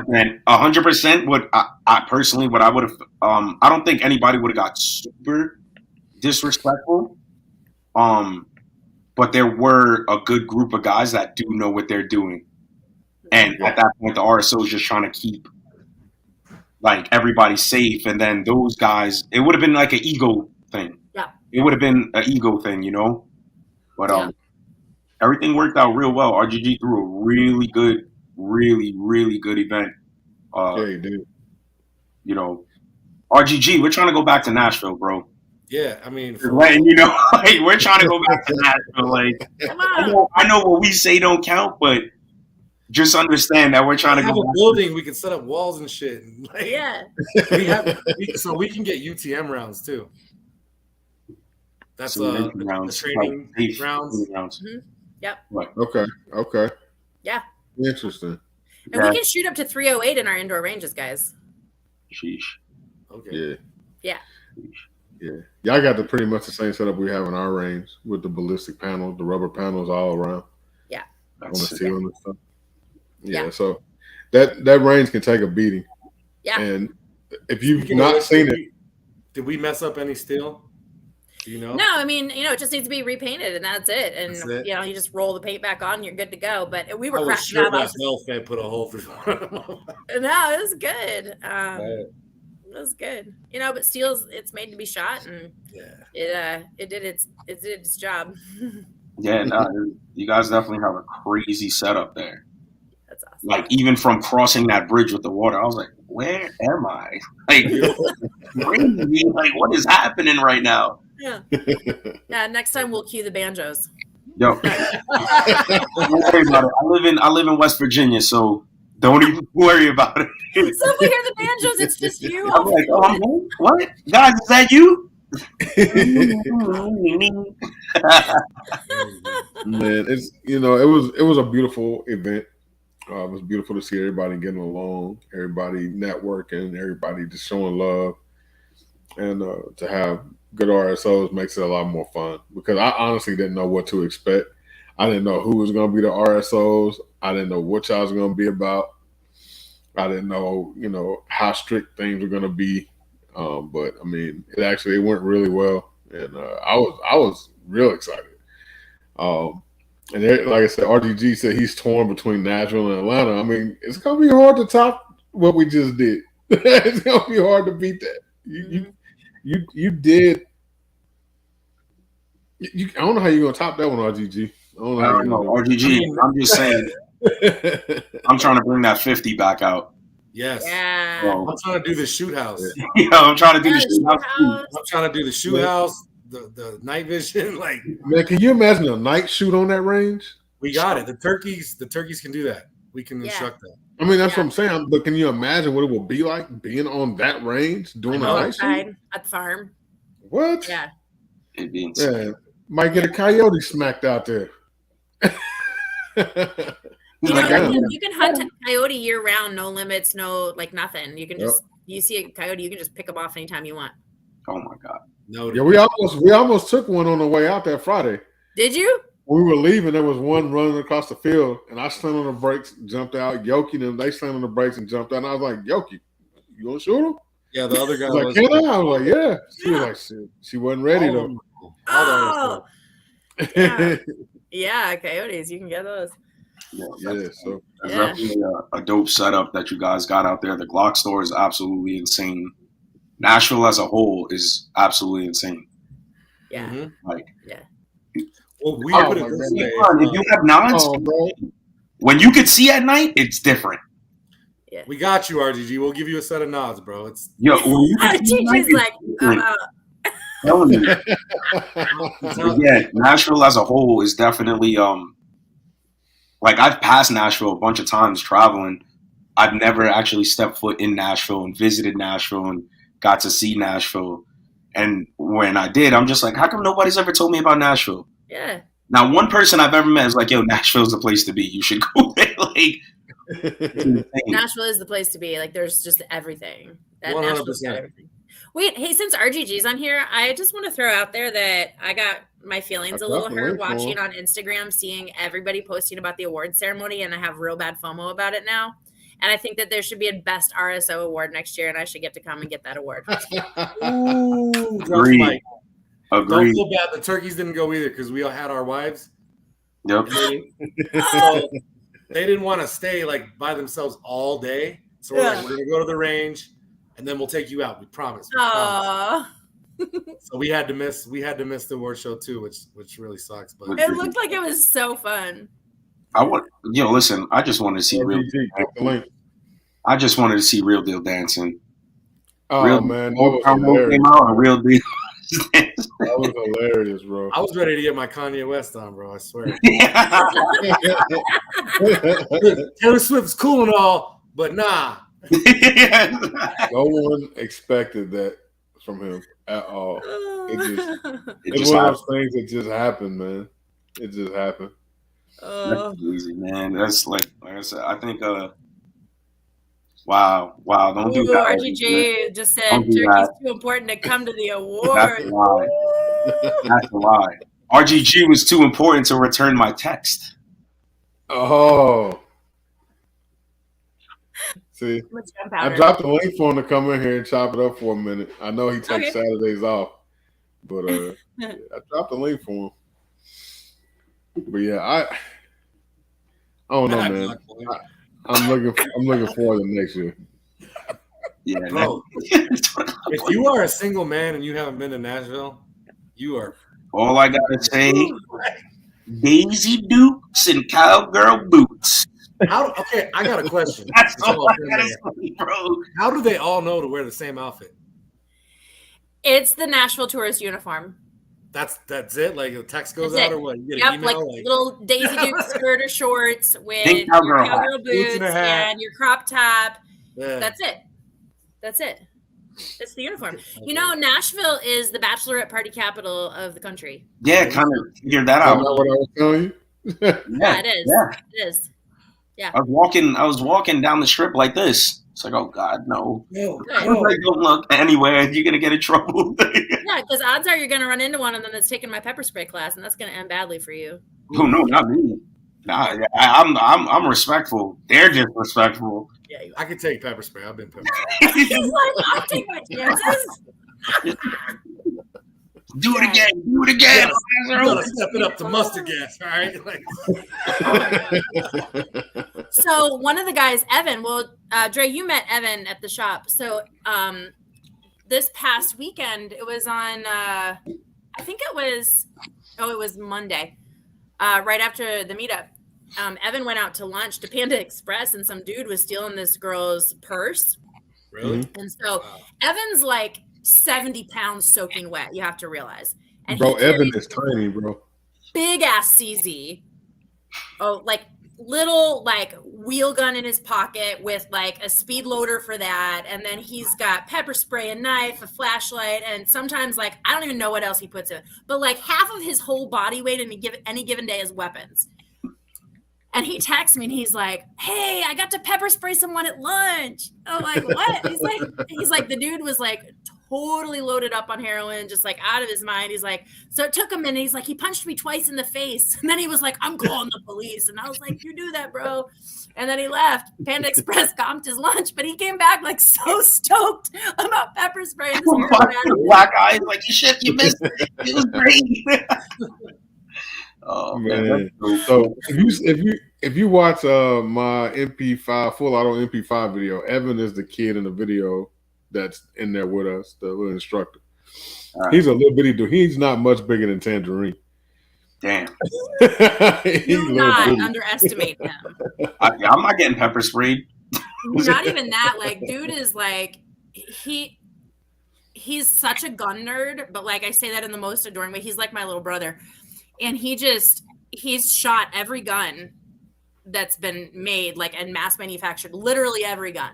I brought my granddad's old 22 revolver in one day, and I was like, "I don't know what this is." And he's like, "Oh, that's this one." He's like, "I think because of this weird little thing on it, it was like 1953. And he's like, "Let me check the serial number." And he's like, "Yep, I was right." And I was like, "You want to shoot it?"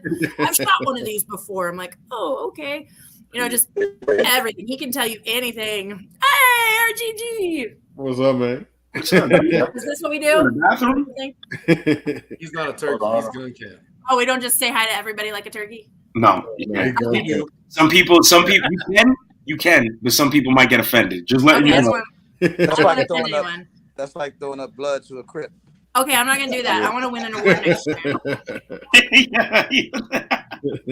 year. What's up, y'all? I ain't no damn turkey. I'm not a turkey, I promise. Nah, we got RGG to throw it up to. I've been seen with them, but I'm not one of them, okay? No, I support them. They my homies. I just give them a hard time. Low key, you want to be a turkey. What's going on tonight, man? Everybody good? Good. Chilling. What are you doing? Cooking, man. What you cooking? I'm making Italian beef and fries. Nothing crazy, but that's that. Sounds good though. Yeah. Italian beef and fries. Yeah, man. And what is Italian beef? Is it like cheesesteak or what? Like, what's going on? Sounds like Take that back. Not really. But I never had it. I don't know what it is. You never had Italian beef before? Nah. I don't know how to explain it, man. Somebody got to explain it. Okay, so you can go to Taste, go to the website Taste, but it's plural, tastesofchicago.com, and you can order Portillo's Italian beef straight to you, and then you'll know. Oh, damn. Help them out. Tell them. Because, I heard you got like hamburger meat with garlic. She got Chicago. This is hamburger meat with garlic. That's all it is? No. It's like almost what do you put it on a hamburger bun or what? Yeah, on a bun, yeah. It's on like a Kaiser roll. You gotta. So it's a sloppy Joe. No. I mean French roll, like French roll. This dude says like a hoagie. Yeah, like a hoagie, sort of like kind of maybe. Okay, I got you. Yeah, like a hoagie. It's a bootleg cheesesteak. No, it's Yeah. a different thing.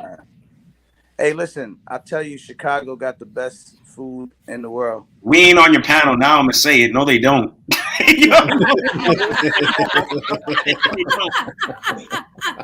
I always respected your panel. I always will. I understand that we're not on your panel either. You're right. You're right. You're right. Therefore, it still holds true. Hold on, let me get my phone right. Yeah, like some That's funny. You're right. Lou Malnati's. All statements. You can get that on Taste of Chicago. You can just go on there and you can order everything you need. I like Chicago. Do they got a website for Taste of West Virginia? I don't know. What would we get? I don't know. I cook. Is it like grilled roadkill raccoon or something? I don't know. I can't even tell you. I'm gonna tell you right now. I don't eat out over here. Damn. I don't eat out over here. I cook. Philly's slow. He's so right. How do you disrespect that? Yeah. We just get cheesesteaks where I'm from. Like, what the I mean, cheesesteaks are good too, but it's its own thing. It's the same thing, basically, right? But ground beef instead. Huh? Close? Nah, man. I don't know. I don't want to argue about it. No, it's not. I looked at the picture. It does look good. It is good. It's really good. Yeah. I'm not. Hold on, wait. Because I got to shout out to Gunstreamer, man. You guys did an amazing job, man. Thanks for handling that event the way you guys did. Yeah, it was so good having you there, and glad you had a good time, and glad we made you proud. And that was the big thing, is we wanted you to have a successful event that you look good. Then we're happy. Definitely. It went well, man. I guess if the turkeys liked it, it had to go well because they snobs. Look, they aren't disagreeing with you. They won't disagree with that at all. They're not disagreeing at all. At all. That's one of them. We're not snobs. It was a group event. I'm telling you, that was one for the books. Yeah, it was dope, man. It was. I think you should run it back, bro. Real shit. Sorry. We're gonna see, man. We're gonna see. I'm leaning. I'm torn right now. Well, and Nashville's easy to get to. It's like pretty central. People coming from everywhere. And there's parts of that range that we didn't even touch. Like she said, might be able to do a night shoot. They got a shoe house. At the indoor range, yeah. We're gonna see, man. We're gonna see. I'm still almost burnt my fries listening to this. Now, on the range, when you're going up, and I saw it when the first time I ever went to the range. But there's targets on the way up. What are those for? I'd have to ask Lenny about that. He says not the cars. I asked that same question. It's for shooting out the cars? That's what Evan told me. He said that's for shooting out the cars. Yeah, that's what I was going to say is like if there's, so we have an experience that people can purchase where they get a full day at the Glock store. It's like 8 hours and they work with multiple different trainers on, various platforms. And then their second day is out at the farm with a different trainer working on lots of different things. So that's kind of like a very VIP, very cool experience that people can buy to do that. And, there's so much versatility out at the farm. And if it's just one shooter and a trainer, I mean, sky's the limit out there. It's 200 acres. Yeah. Yeah, I think Lenny told me the exact number was like 237 or something like that. Yeah, that's a lot. So, like y'all never even saw a half of the property. Yeah. Y'all just saw a small portion. And I don't know what all Lenny has planned for it because, even the portions that you saw are fairly new and have been finished, just in this calendar year too. So there's a lot more that I think he's got planned. So the steel's been set up, but I don't even know what else he's got planned. It'd be really cool to set up a space out there where you can like blow up a car, just like, there's a lot of stuff that we could do out there. We could do that next year. We'll donate a car. Yeah. There is, and if Lenny doesn't have it set up out there for that, we can talk to Evan at the shop because Evan and some of his boys, they went out and did that with Evan's old car and they just like shot the thing all to hell. And I don't know where they did that, but That's the thing. Yeah. Hmm. Yeah, that's definitely a thing. Yeah. I know one of the owners of the store I work in, they own Head Down Firearms, and they have a big farm too, but it's just for head down. Yeah. And they go out there and do some wild stuff sometimes. They blew up a doggone box truck one day with a Wow. bunch of tannerite. So do they shoot from those razors, the ATVs and stuff, or what? I bet they do. I bet they do. I would. Yeah, I bet. You know what type of fun they have on that range? Right? And I know this because I thought about all the fun I would have. As soon as I crossed that bridge, we went. I seen that first piece of steel. I said, "Oh, this is going to be good. This is crazy." Yeah. You having man. Yo, I was insane. Yeah. I actually, I I'm was thinking about the gonna be neighbors honest. that day. I'm gonna be honest. I probably won't wait until next year. I'll probably be back in Nashville. The 50 just dumping, like, what the fuck was that? Yeah. Like Come just, back, let me know. yeah, like the neighbors just Yeah, I like got for like 3 hours, just nothing but bam, bam, bam, bam, bam, bam, bam, and then boom.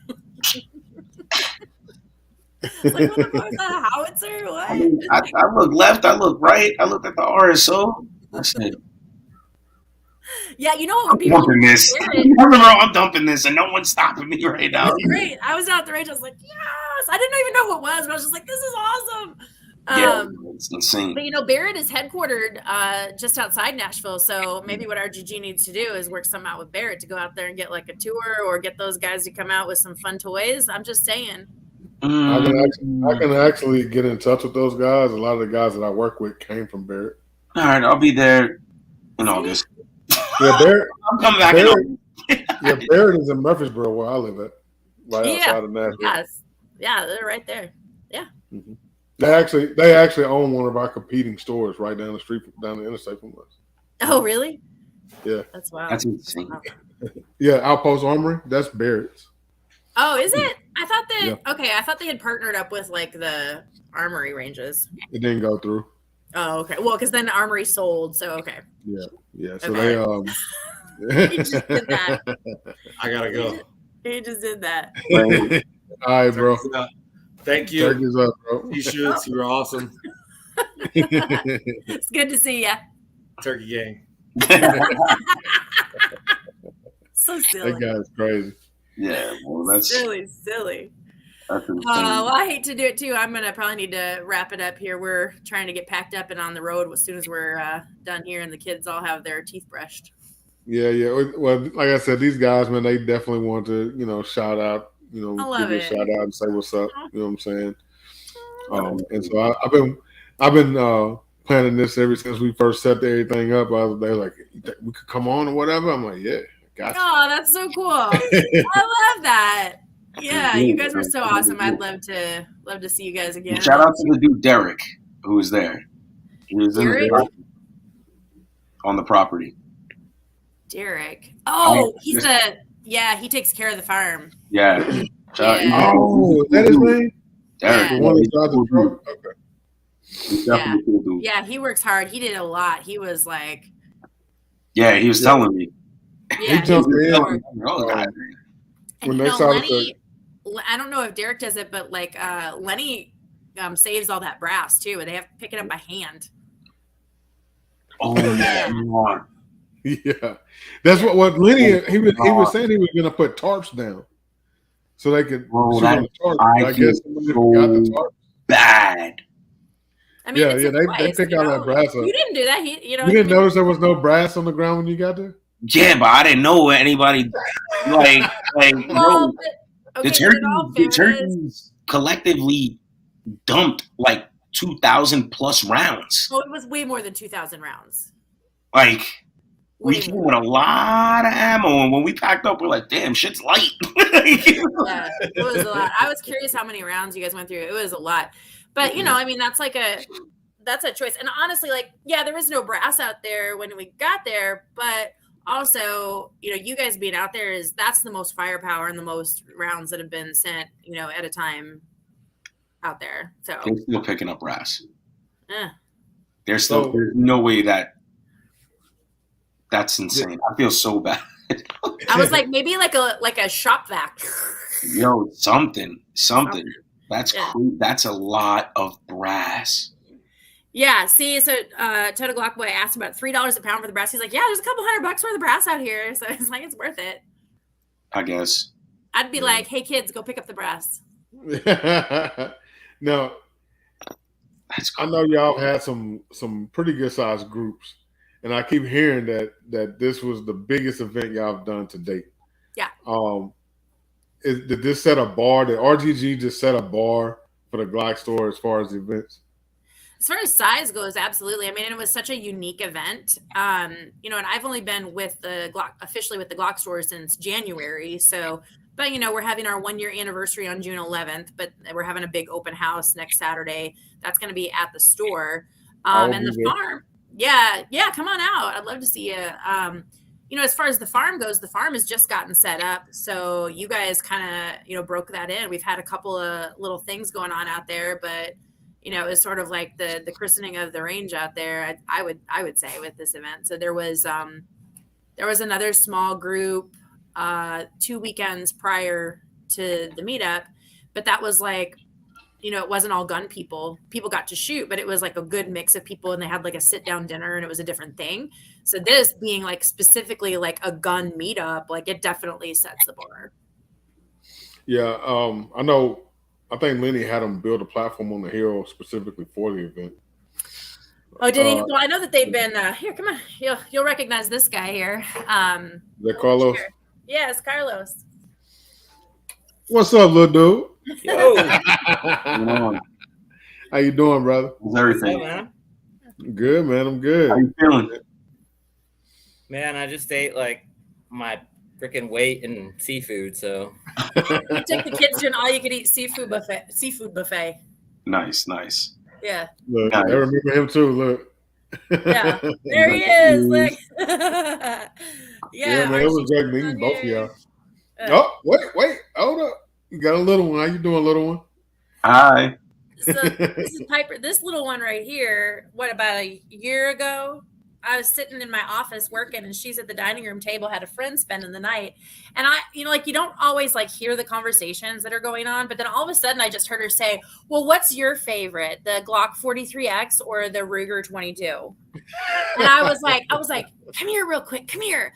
She goes, well, mine's the Glock 43X. And I was like, okay, first of all, good choice. Second of all, you can't talk to all your friends like that. Hey, that's a good thing, though. She's learning early.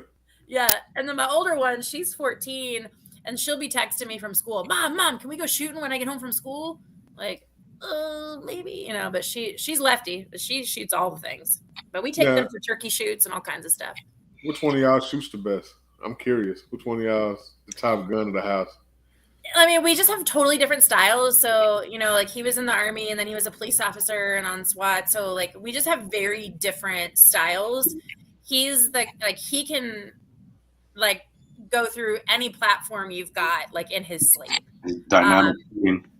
Yeah, he's a wizard on all that stuff. Like he can take all of this. So he was out at Royal Range, before he came over to Glock Store, and with all the full autos out there. How many they have out there? Like so many.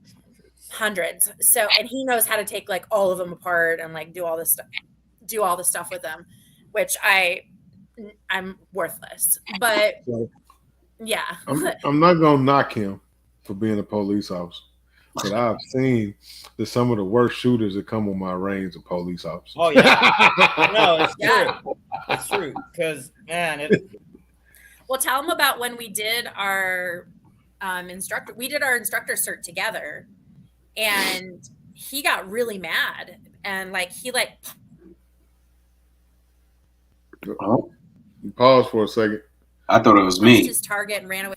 And you have to, so you can shoot different targets for the qualification for that class, but because the instructor knew that we were going on to do the instructor cert with AK a few weeks later, we did our BIT with a different trainer. And so when we did BIT, I shot the instructor qual because he knew that's what I was shooting for in a couple of weeks. And it's like 25 yards on I don't even know what, you have to get him in it's a B8. It's a B8, and you had to hit it at 25 yards. Like No, so, it's 15 yards. no, it's 25. Yeah, It's 15.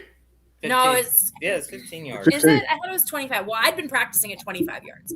So, and then like the basic shooter for that class, like they're like at like 5 yards or something, and they have a totally different target, right? And so then they score you like a number. It's like either like 1, 2, 3, 4, like instructor, and that's your qualification score. And he was injured as a police officer, and he hadn't been long on his pension and retired out for his injury. And so he hadn't been shooting and training, but I'd been like training like crazy. And then he got like really, really mad about that. But it was bad. Like we didn't talk for like 2 days. But then, he got mad, and like Ox says is like, you suck, get better, and that's what he did. And so, he's put a lot of time in, but it's true. Like officers don't get the time or the training to go and like really work their skills the way that, they deserve to.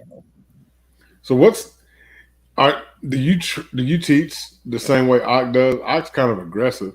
Ock's like, what are you doing? Why the fuck did you do that? Me? I don't teach like that. He probably says more snarky things than I do. I teach a lot. I teach a lot like the way I do the way I RSO is like, like I try to, especially because I teach a lot of women that have like some sensitive backgrounds, it's a different psychological situation. And so I teach with a lot of affirmations, but with a lot of data and explanation of like, this is why I need you to do it this way. I need this to make sense to you, so you do it. But like we have very different teaching styles. So like, what about you? Yeah, I'm not like that either. I'm a very impatient person, but when it comes to teaching, for some reason I have a lot of patience with my students. Yeah, Ock is patient with other students. He's not very patient with us. So funny. That's so funny. See, I haven't experienced that side of Ock. Like, I don't. That's so funny. He's very demanding of us because he wants us to be the best that we can be. Yeah, so and maybe he's different with me because he knows I'm really, really hard on myself, and I push myself and work really hard to do a really good job and learn and absorb really well. So maybe that's why he doesn't. I think he's a good read of people, and he might, go like, oh, that's what you need. But like, if he's got me on the line, I don't know. I just get a different vibe off of him. Yeah, it's probably because he knows us so well. He knows we can take it. He knows we're tough. He'd be honest though. Like if you go train with Ock and you're like Tiffy or his wife or like Marv, he's gonna ride your ass. He's gonna ride you hard, especially on proof day. Yeah. I went out to proof day one time and I was like, nope, I'm not messing with that. Nope. Yeah. I need to get in more time with him. I just think the world of him. So yeah. Great. Thank you for having me on. Oh yeah, brother. Cool. Well, I'm probably not gonna wait till next year to go to Nashville again. I'm letting you. Come on. Like, I'm probably gonna go out there and shoot and have fun and have fun. Come on out. So we do the low light match the 4th Saturday of every month. So come out a weekend when we have he sets up like the shoot houses for that. You can follow him on Instagram too. It's Carlos Danger 29. And he's got videos on there of like the different setups he's been putting together, which are like so dope. Yeah. So come out when we've got a low light shoot. Carlos Danger? Yeah, 29, right? Yeah. Carlos. There you go. So now you know when to come. Oh, look at that. I'm already following you, dog. Hey. I'm already following you. Yeah. So. Yep. And when you get here, tap in with me. We'll link up. Of course. I'll bring you a bottle of Douce. Ah, yeah. That's what's up. All right, guys. Enjoy the night. Have fun. Be safe. Thanks. Yeah. Good to see you. Yep. Aw, that was fun. Yeah, I told you, man. Everybody respected everything y'all did out there. We definitely, appreciate y'all. And I don't know what happened to you. You disappeared on me. I didn't see you no more after I met you initially. But salute to you, man. Appreciate you. Everybody was talking about how great the RSOs were. and y'all were doing y'all's thing out there. And I hear Yeah. y'all got you got these multiple businesses going on, so y'all doing your thing out here. And I don't know Yeah. how we haven't bumped into each other before. I know. I have no idea. I said the same thing to Ak. I was like, how do I not know this dude? But that's we fixed that now. I told him we need to have barbecue and we're coming over to his house. Well, if you like pork, there won't be any of that there. Oh, really? No. She said, dang. I mean, I eat anything. I can BYO pork. Yeah, man. So what's so you law enforcement? You got a law enforcement background. Yeah, military and law enforcement. Military and law enforcement. Well, appreciate your service. Do you want a Thank you for chair? that. Like No. he's got like these bum knees from jumping out of planes, and he's like on the floor right now. Well, that's probably why he's so short, huh? Yeah. Yeah, one of the guys I work with, that's what he did in the military. Oh yeah. Yeah. So how long have you been training and stuff like that? Well, Here, you hop up here.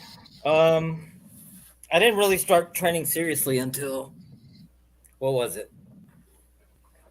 I guess we started together pretty much, didn't we?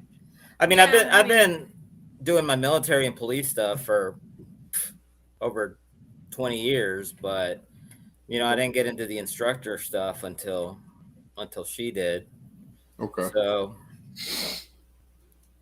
how are you liking the training aspect of everything? I mean, I've been shooting guns since I was 12 years old. Okay. I joined the Army when I was 20. Now, are either one of y'all from here originally? No.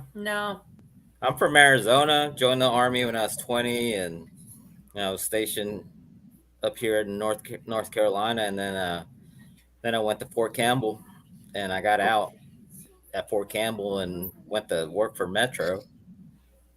Okay, so you work for Metro. Yeah, that's how I ended up in Nashville. Okay.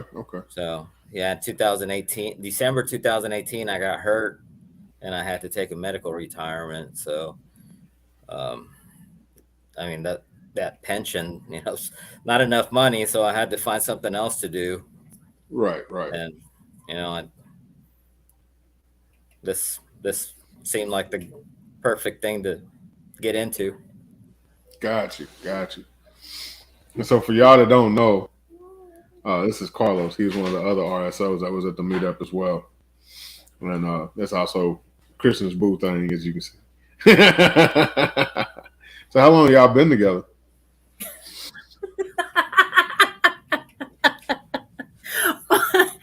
I don't know what. 2 years? No. Seems like it. I know we've been friends for a really long time, but why don't you put over and let her slide in there with you? Well, I know it's like I got my little one over here talking, and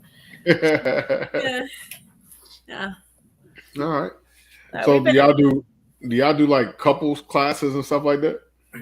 Talking to Dan, who's the marketing guy at the Glock store, I pitched to him the idea of doing a couples class of like common pitfalls for couples that shoot together, and we talk. So I'd like to do that. If that doesn't come together at Glock store, I'm just going to do it on my own with us through She Shoots. Okay, now as far as like, do you find it hard when you're doing classes or whatever? Do you find that the women don't like to listen to the husbands and vice versa? The husband, yeah. Yeah, I think the biggest issue I see is like, there's like kind of two different like profiles that come in. One is the guy that comes in and like wants to do everything for the lady, give her the gun, she shoots it, and then he takes it back and does everything, and she gets frustrated because she's not learning how to run the gun herself. And then the other one is the guy that comes in and is like sort of overbearing and like trying to tell her stuff, and half the time he's telling her just like total bullshit that's like, why are you saying any of that? So those are kind of the two things that I see the most. What about you?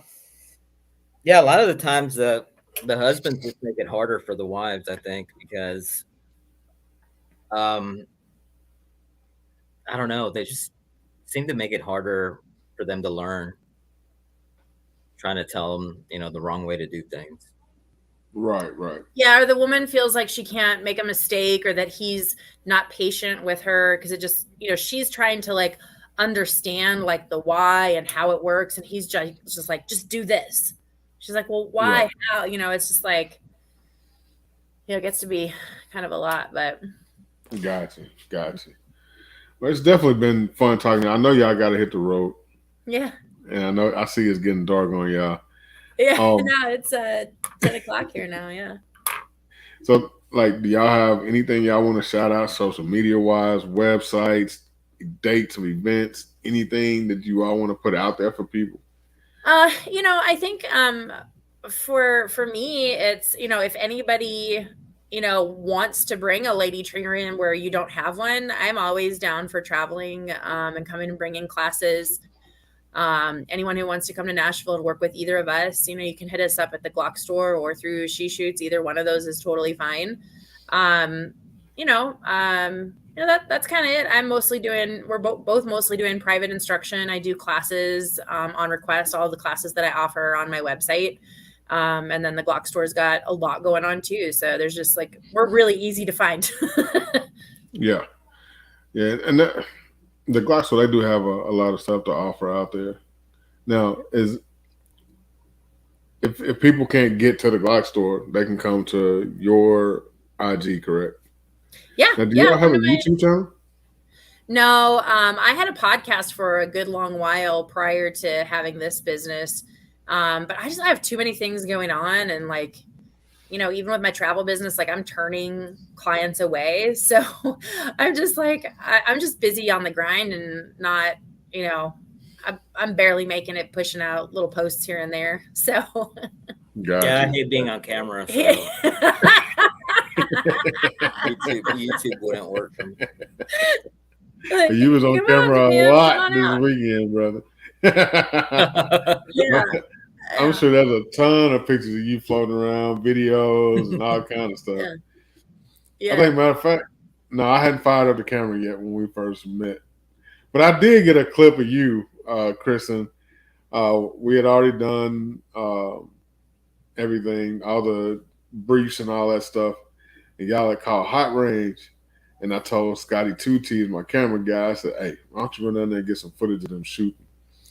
And as he's walking down through there, he had the camera going. And he caught you. You were standing there and you were watching Yoki shoot that first run. And as he was going by, you can hear you say, you start clapping, you're like, nice run. And you walked off. I was like, oh, that was perfect. That was Cool. Perfect timing. Because it was just like, I wanted that video to be so natural. You know what I'm saying? That's why I kind of like, I didn't really set up nothing. I just kind of like let him do his thing. He was just kind of wandering around most of the time. Yeah. I know it's been hard to keep up with all of the content that everybody's putting out there in so many accounts and so many videos. So, mostly I'm like checking like the Instagram stories to be like, okay, who posted what? I'm just like, there's so much out there, but it's really cool to see.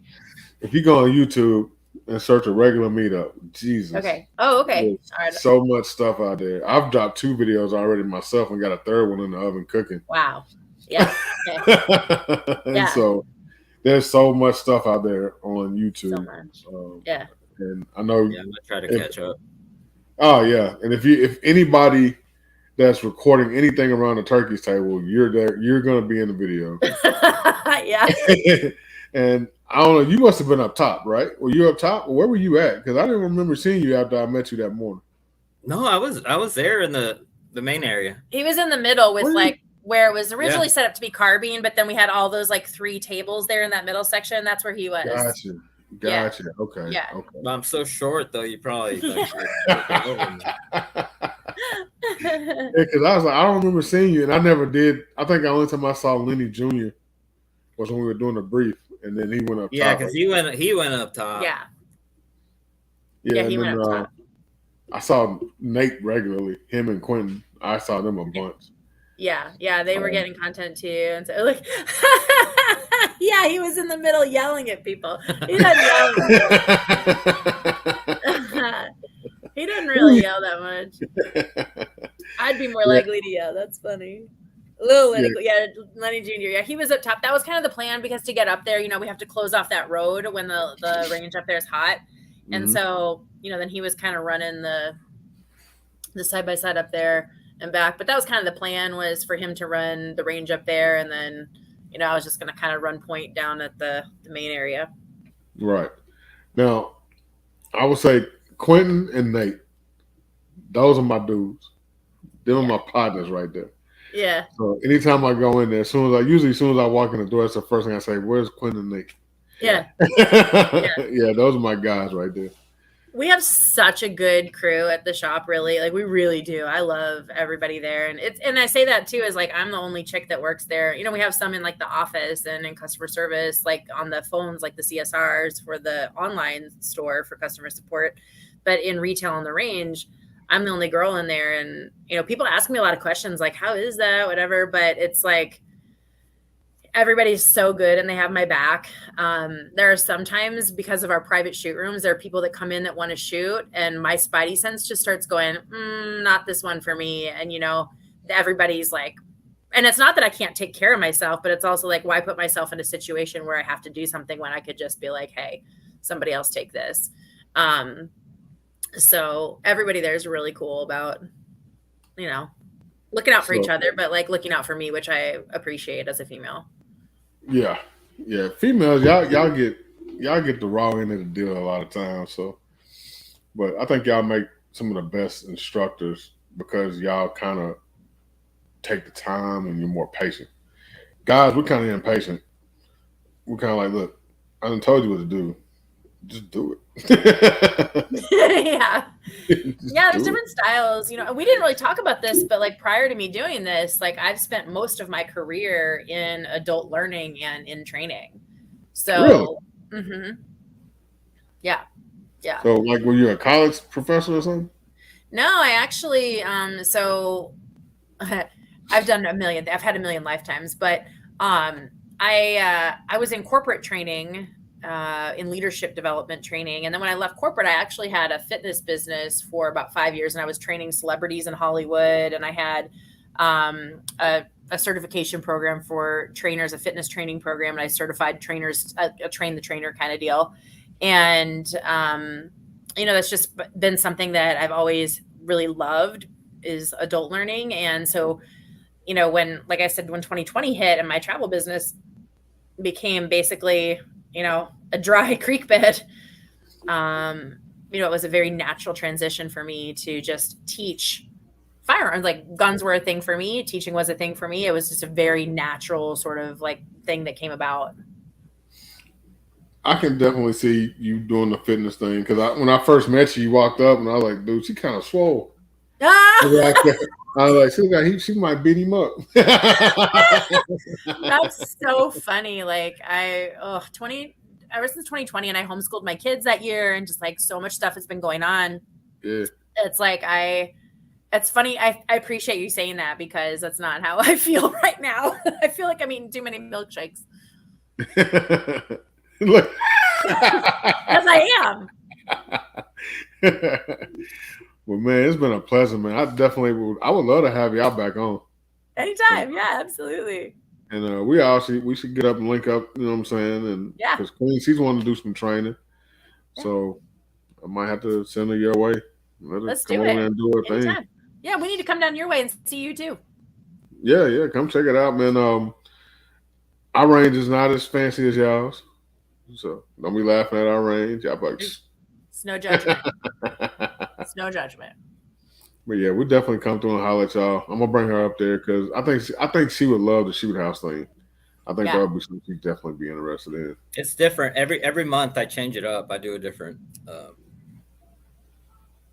you change it every month? Yeah, I change it. I do a different thing every month. I'm gonna come do that myself. I need to come do that. I need to just come down there and record a video. Yeah. We come down there doing the shoot house. Yeah. And you're gonna be my tour. You're gonna be my guide in there, right? You're gonna be my instructor, right? Yeah. Okay. You can come shoot we got the MP5 full auto. I shot that one. I did a video shooting that one.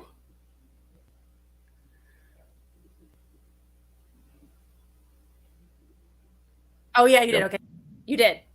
I think I did a video. And then we've got the full auto AK in 5.56.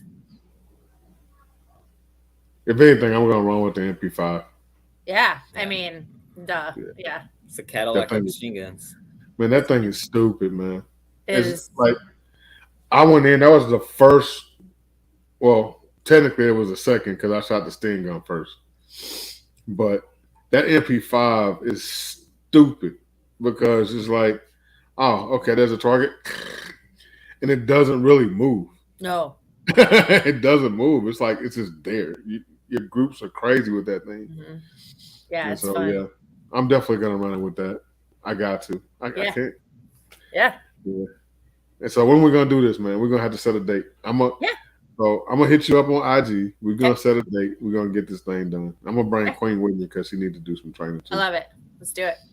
Yeah, man. Well, come out next Saturday, the 11th, and anybody who's like in the area, June 11th, we have the open house at the Glock store. There's gonna be giveaways. There's gonna be all kinds of cool stuff going on, but it's a big deal. It's our 1-year anniversary there, so that's gonna be like a cool time. Yeah, I'm looking forward to it. The first one was nice. I took a tour last year. I think so. I came out to the grand opening. I met Dan, met Lenny Jr. And then that Monday I was up there doing a tour. That following Saturday I was there shooting the MP5. And then that evening Lenny was on here doing the show with me. Oh, cool. And then we had last weekend, we started doing the introductions to get set up for the meetup. And so here we are now. Yeah, that's cool. And Lil Mom, I mean, it's mostly like newer shooters that come out, but I run a ladies' night the second Wednesday of every month too. And that's like, that's a really fun time also. Yeah, it'd be nice to get some experienced shooters on ladies' night too. Yeah, so I'm working on, and that was one of the main reasons, they really wanted to bring me in was to, get someone that could really connect with more female shooters and build up a really nice ladies' night kind of situation. And so we're running a daytime and an evening of the ladies shooting, class. And my goal is to build it up enough to where I can split it out by level then. So when it's open enrollment, you got to teach to the lowest level of shooter to keep it safe. And so the word is really spreading fast about it. And it's all these new shooters coming in. And I love that. But I also want to create an event and a time and space where some of the, experienced ladies can come out and meet each other and shoot and have a good time and learn some stuff too. Yeah. That's important, man. That's important. And I think I want to try and set something up. I was approached about doing a class for a church group. Yeah. To help them build like a security team for the church. Yep. And I would love to have, like Ak and y'all and some other people come out and help with that. Yeah, I just got done working with a church group, setting it up. I think they're coming out. It's in a couple months now, but I'm having them send me a video of like walking up to their church, walking into the entry of the church to see the lay of the land. So we can even potentially take range 4 and set it up to pseudo mimic their layout there. They have a pretty experienced gun crew on their security team, but the first part of they're going to spend 4 hours with us. And the first part of that is I'm going to run them in the classroom and just go through active shooter, just the data on it and what you need to know. And a lot of the Ed Monk stuff that I shared on my Instagram earlier this week, the slides about, what that looks like and how to, minimize body count and act and shut down the threat as quickly as possible. And then they're going to go and work with some of the other trainers throughout their 4 hours there, breaking into 2 groups and then really drilling down and doing some legit training that mimics what they might experience at their church. Right. But the people that are going to be in this group, though, they're not that. They have some experience, but not like us. Yeah. When it comes to the firearms. Yeah. So. Yeah. There'll definitely be some new shooters in there. Yeah, and Ak is I'm like I would never ever even imagine trying to compare to Ak. He's just so out of this world. Now, when you look at his portfolio, he showed me his portfolio when when we first met. He was like, "Yeah, so this is my certification." and he hands me this notebook, and I'm like, shit. The It was 3-ring like binder. that thick. Yeah. It's Just like like that thick. in And like it's little not like a plastic sleeves. 3-ring binder like this. It's like this. Yeah. Yeah, and that's not all of them either. He has more than that, but yeah, he has that. I think the most impressive thing to me about Ak is he reads so much, and he's got a whole library of books. And that was the first thing I remember when I walked into his class before I even really knew him, and was able to call him my mentor. Is that he said, like, read books, man, read all the books. And he started, throughout class, he'd like write titles and authors up on the board, and he just has like such a library, and that dude reads. Yeah, but he trains with some of the best out there. I mean, Tom Gibbons, Asad Ayub, and all these different people. Tatiana Whitlock. He trains with some top-notch people.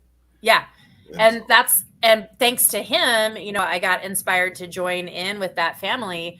And so T is one of my good friends, and she and I talk regularly, and I train with her every opportunity I get. And, of course, going to TACCon, and I'm working on getting Mass out here next year. We got G.R.A.V.I.T.E.E coming in October. I got Chuck Haggard coming out, probably looking like August.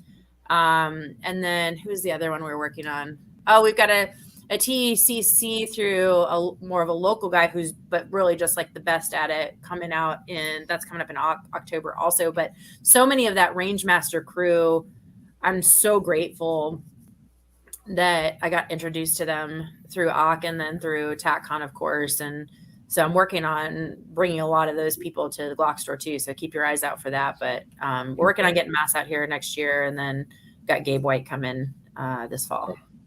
Okay. Yeah. Oh, that's gonna be awesome. You're busy. You're trying to set up. Oh, and I got Tatiana coming out over Mother's Day weekend next year, or weekend after Mother's Day next year. No, that will be a class that will be awesome for Queen to take.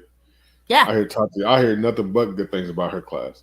I've trained with her. I don't even know how many times I've taken, and there are many of her classes I've taken. Well, 2 of her classes I've taken more than once now, and I will always train with her every opportunity I get. Yeah, hands down, my favorite. Chuck Norris goes to the Glock store for firearms training. Hey, what Glock store are you going to? I know, right? I haven't ever seen him in there, but that's because he's Chuck Norris, so you don't see him. All right. Do they have a range at the one in San Diego? So they had a range out there, but they are closing that down. Okay. So I think the range out there is effectively closed now. Okay. So is he going to keep the store out there, or is that one going to be? Is everything going to come back? I don't think so. It's just like the labor laws in California are insane, and I don't see that being something that I just couldn't see Letty doing that, but I can't speak for him. Right. Yeah, because I mean, you pretty much do everything here. Yeah, we got the CNC, and we got all kinds of like. It's a huge building. People don't realize how big it is and how much is going on in there. Yeah, that's a lot. When I took the tour with Dan, I was like, "Holy crap!" like we've been walking for like an hour, bro. Yeah, like, can I have a break and a snack and a carpet square Friday? We were upstairs, downstairs, back here, over here. Let's go over to this building. I'm like, damn, how much more of this place is it? Yeah. We just kept going. I was like, dang, this place is huge. It's a lot. Yeah. We get a lot of tourists rolling in because it's right by the airport, and there's billboards and stuff too. So we get a lot of people coming in and like shooting before they hit the airport too. Like the location's really good. See, a lot of people don't think that that's a good location because of where it is. And I know in California, gun stores are kind of tucked out of the way, out of sight, out of mind type deal. They're in like in industrial areas. And I assume that's why Lenny picked it, because he kind of used to that or something. But a lot of people seem to think that they don't get a lot of business over there. We're busy. It's busy. There's not like the visibility of like an armory range on 65, south of Nashville, or the Outpost, off of 24 there or whatever. But, our marketing crew works really hard with a lot of the radios and talk shows and radio stations. And, we got plenty going on all the time. Yeah. I know when I went to the grand opening last year, I was like, man, when I first got there, it wasn't nobody there really. Oh. They were still setting up. And so By the time I left, I'd end up bumping into Peanut and his brother, which they were at the meetup too. Yeah. And by the time we left, it was packed. Yeah. So Yeah. I've been working with him on some stuff for this one, trying to help him get some stuff set up. But yeah, I'll be out there. I'll be a little bit late getting there, but I'll be out there for a little while. Yeah, well, make sure you look for us. We'll both be there. I've definitely got to come say hi to y'all. Yeah. Can't not come up here and not speak to y'all. As a few people, y'all, Lenny, Dan, Nate, Quentin. I got to see y'all. All of them. Yeah, everybody. Everybody. Yeah, that's all the important people. And Carlos, was you in the meeting when we came out there before, when I brought the guys out there from Head Down? Was you in there with us? At the shop? Yeah. Yeah, you were. I was teaching, I think. Yeah, because Mario was with us that day. It was Mario, Nate. Yeah, that's how long ago that was. Yeah. Mario was still there. Oh, no. I thought you meant when you guys came out before the meet at the farm. No, I was working at Royal Range then. Okay. Yeah, Carlos just joined Glock Store in beginning of May. Yeah. Beginning of May. Yeah. Okay. Yeah. So you just got there then. Yeah. Gotcha. Yeah.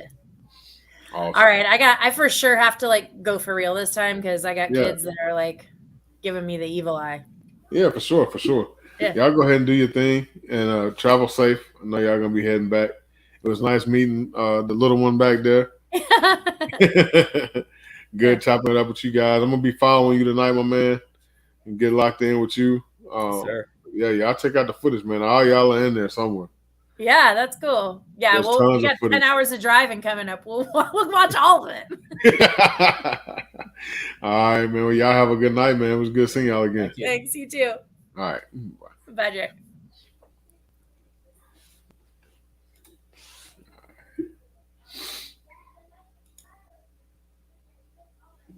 All right, guys. So what's up with y'all, man? I see y'all here talking about sauces and all kinds of foolishness. That sauce is fire, man. I was eating some of my chicken nuggets yesterday. That sauce is fire. Drip sauce in the building. OG, $2. Tap in with it. Nothing better than taking some of that seasoning and put it on the nuggets and then drown it in some of that sauce. Man, what?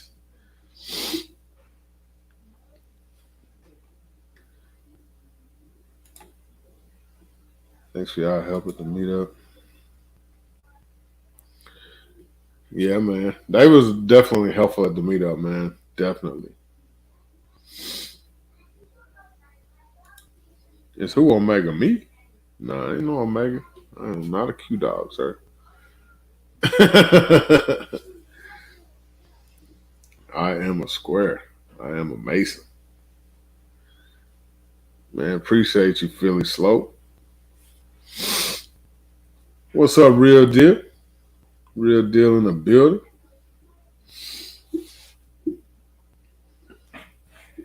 Yeah, man. Real Deal cool as hell, brother. He cool as hell. Charles Henry. I ain't gonna forget you no more, brother. I'm lying. I'm terrible with names. Terrible. But I ain't gonna forget you no more, man. You called me out in my video. He said he forgot who I am again. But man, I gotta go pick up my daughter from work. Appreciate everybody tapping in, saying what's up. Hope everybody have a good rest of the weekend. And we're gonna catch y'all on the next one, man. Y'all be safe out there. Stay dangerous. Deuces.